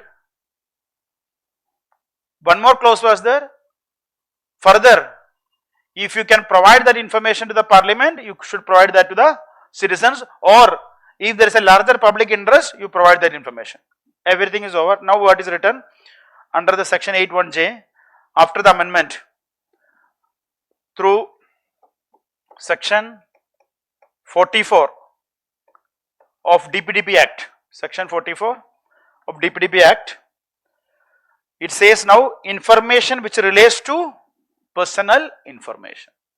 Means exemption is available for information which relates to personal information. Means personal information is exempted now.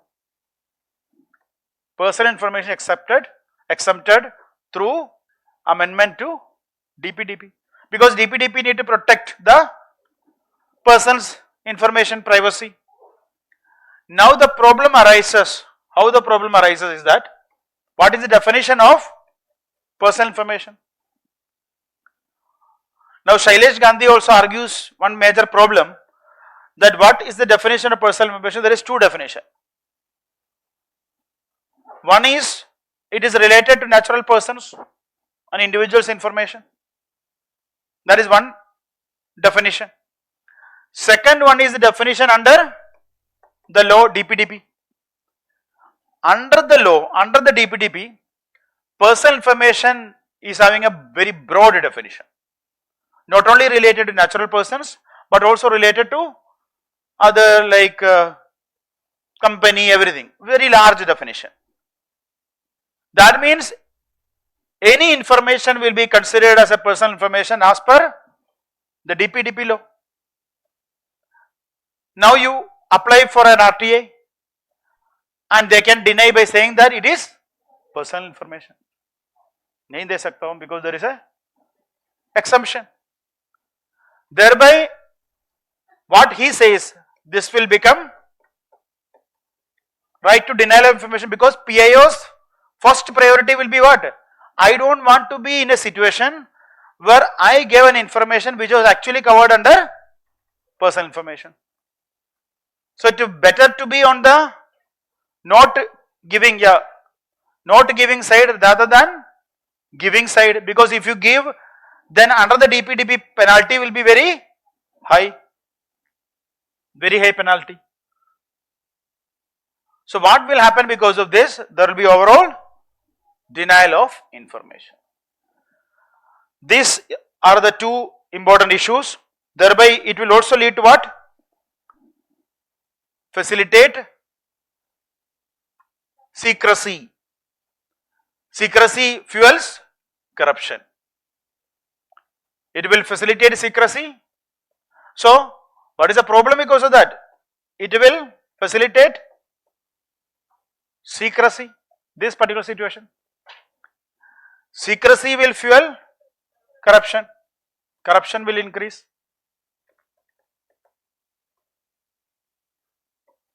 Secrecy will increase, corruption will increase. What will decrease? Yeah, good governance will decrease. Just now we discussed strengthening of democracy. What will be the result? Democratic backsliding. Democratic backsliding. This is a challenge. So because of this amendment, secrecy will increase. Secrecy increase means it will fuel more corruption. That means good governance will, or efficiency, good governance, everything will fall. Thereby backsliding of democracy. This is a challenge. Another what? Yes, you can bring, you can obviously, but presently also political parties are outside RTA. But anyway, that is also a valid point.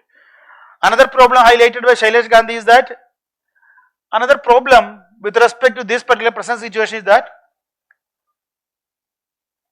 citizens either they are not aware or they are not raising their voice against this amendment, which may even make the law ineffective. Nobody is raising concerns, nobody is raising voice. Shailesh Gandhi is frequently writing articles. This year itself, I think he wrote 2-3 articles on this. That also nobody is reading. Even after giving printout, nobody is reading. Okay. So other solutions are like, other suggestions are, one is basically establish a public records office so that you can catalog, you can keep it properly. Public records office. Second, operationalize Whistleblower Protection Act. It is passed, but it's not yet operationalized. Operationalized Whistleblower Protection Act. Similarly, suggested by Shailesh Gandhi that there should be more and more media, citizen engagement, and also political accountability.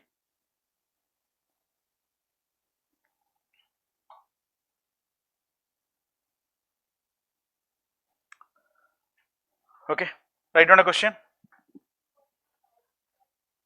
5 pillar तो हमने discuss किया ma'am starting में. Ask Alia Bhatt. हाँ 5. How will be Alia. हाँ ठीक है. Those who likes Alia Bhatt, you can remember like that also. Question: RTI is increasingly being perceived as RDI. RTI is increasingly being perceived as the right to denial of information, RDI. Analyze the conflicts and concerns. Analyze the conflicts and concerns arising from the recent amendments, or arising from the recent amendments, arising from the recent amendments to the RTI Act.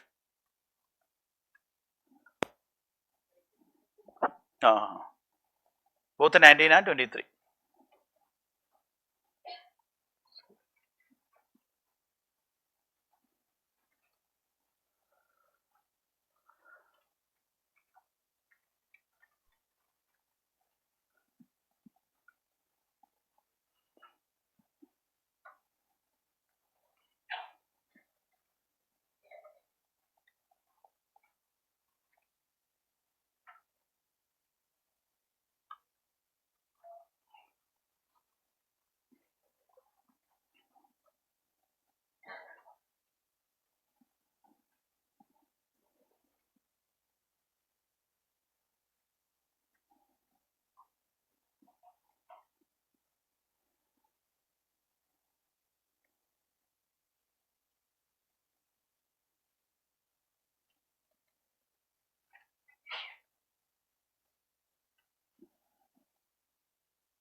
Okay.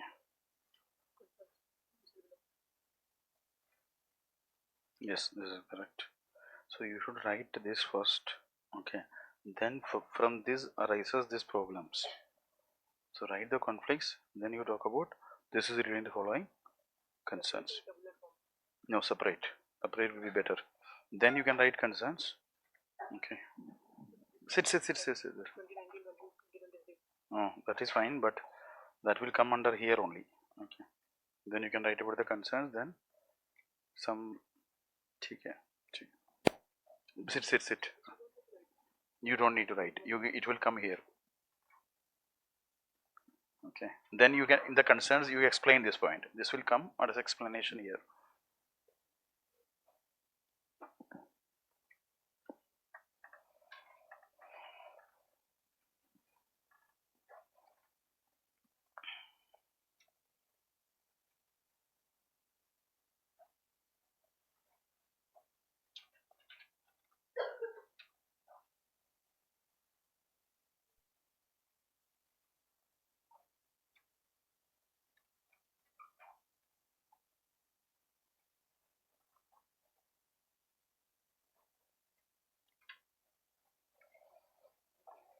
ठीक है, I'll discuss that. Okay. Anmol.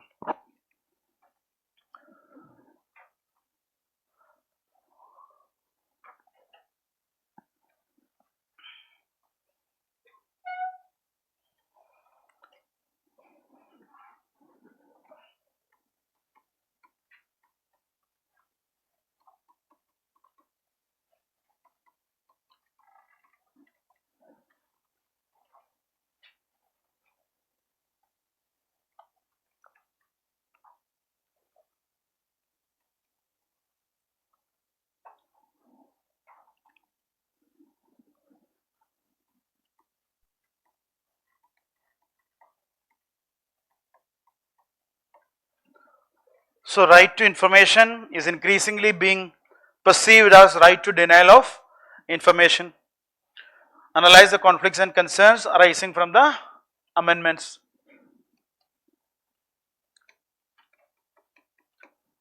What is answer framework? What is answer framework? Yeah, you can directly start with what is right to information, and second part you can say that it is indeed facing a perception crisis of perception.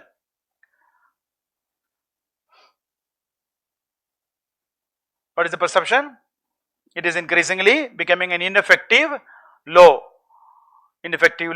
for citizens' right to know, or fundamental right to know. Now you talk about the next part, some key aspects of right to know, the principle or the objective, something you can mention, or you can use a diagram and show that right to information will lead to this, whatever we discussed. You can use a diagram or write 2 more points here. So positive are mentioned, then you talk about what are the conflicts.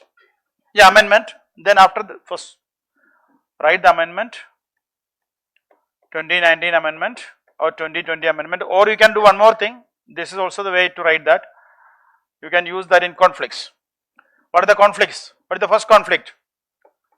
From a culture of transparency to culture of secrecy, just the opposite. Second, from a statutory independence to executive control. Yeah, statutory independence to executive control. Third conflict is what? Personal information versus, or privacy versus personal information. Right to privacy versus personal information under RTA. These are the major conflicts. This arises from because of what?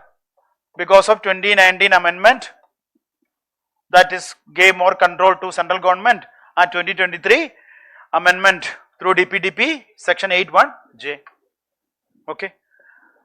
Hence this raises the following concerns. You know the concerns. The concerns, issues, whatever we discussed, 3-4 points are there. Here again you bring a diagram, counter diagram. Counter diagrams say that the basic concern is the backsliding of democracy. Now you talk about what? Suggestion. What is a suggestion? Or what is the way forward? Strengthen the right to information, suggest Shailesh Gandhi's PROs, Whistleblower Protection Act, yeah, operationalize WPA, those points you can bring in. Okay. Finally, what is the last part? Last part is a quote. Quote to conclude your answer. Any quote you can use use the quote of the pillar also you can use, or you can use the quote of Justice P.N. Bhagwati. Nay, you can use this amendment here, then you mention about the conflicts because of this amendment. That is what you either you mention the conflict and you explain this is because of this amendment, or you mention the amendment and then you discuss the conflicts. Both way you can do.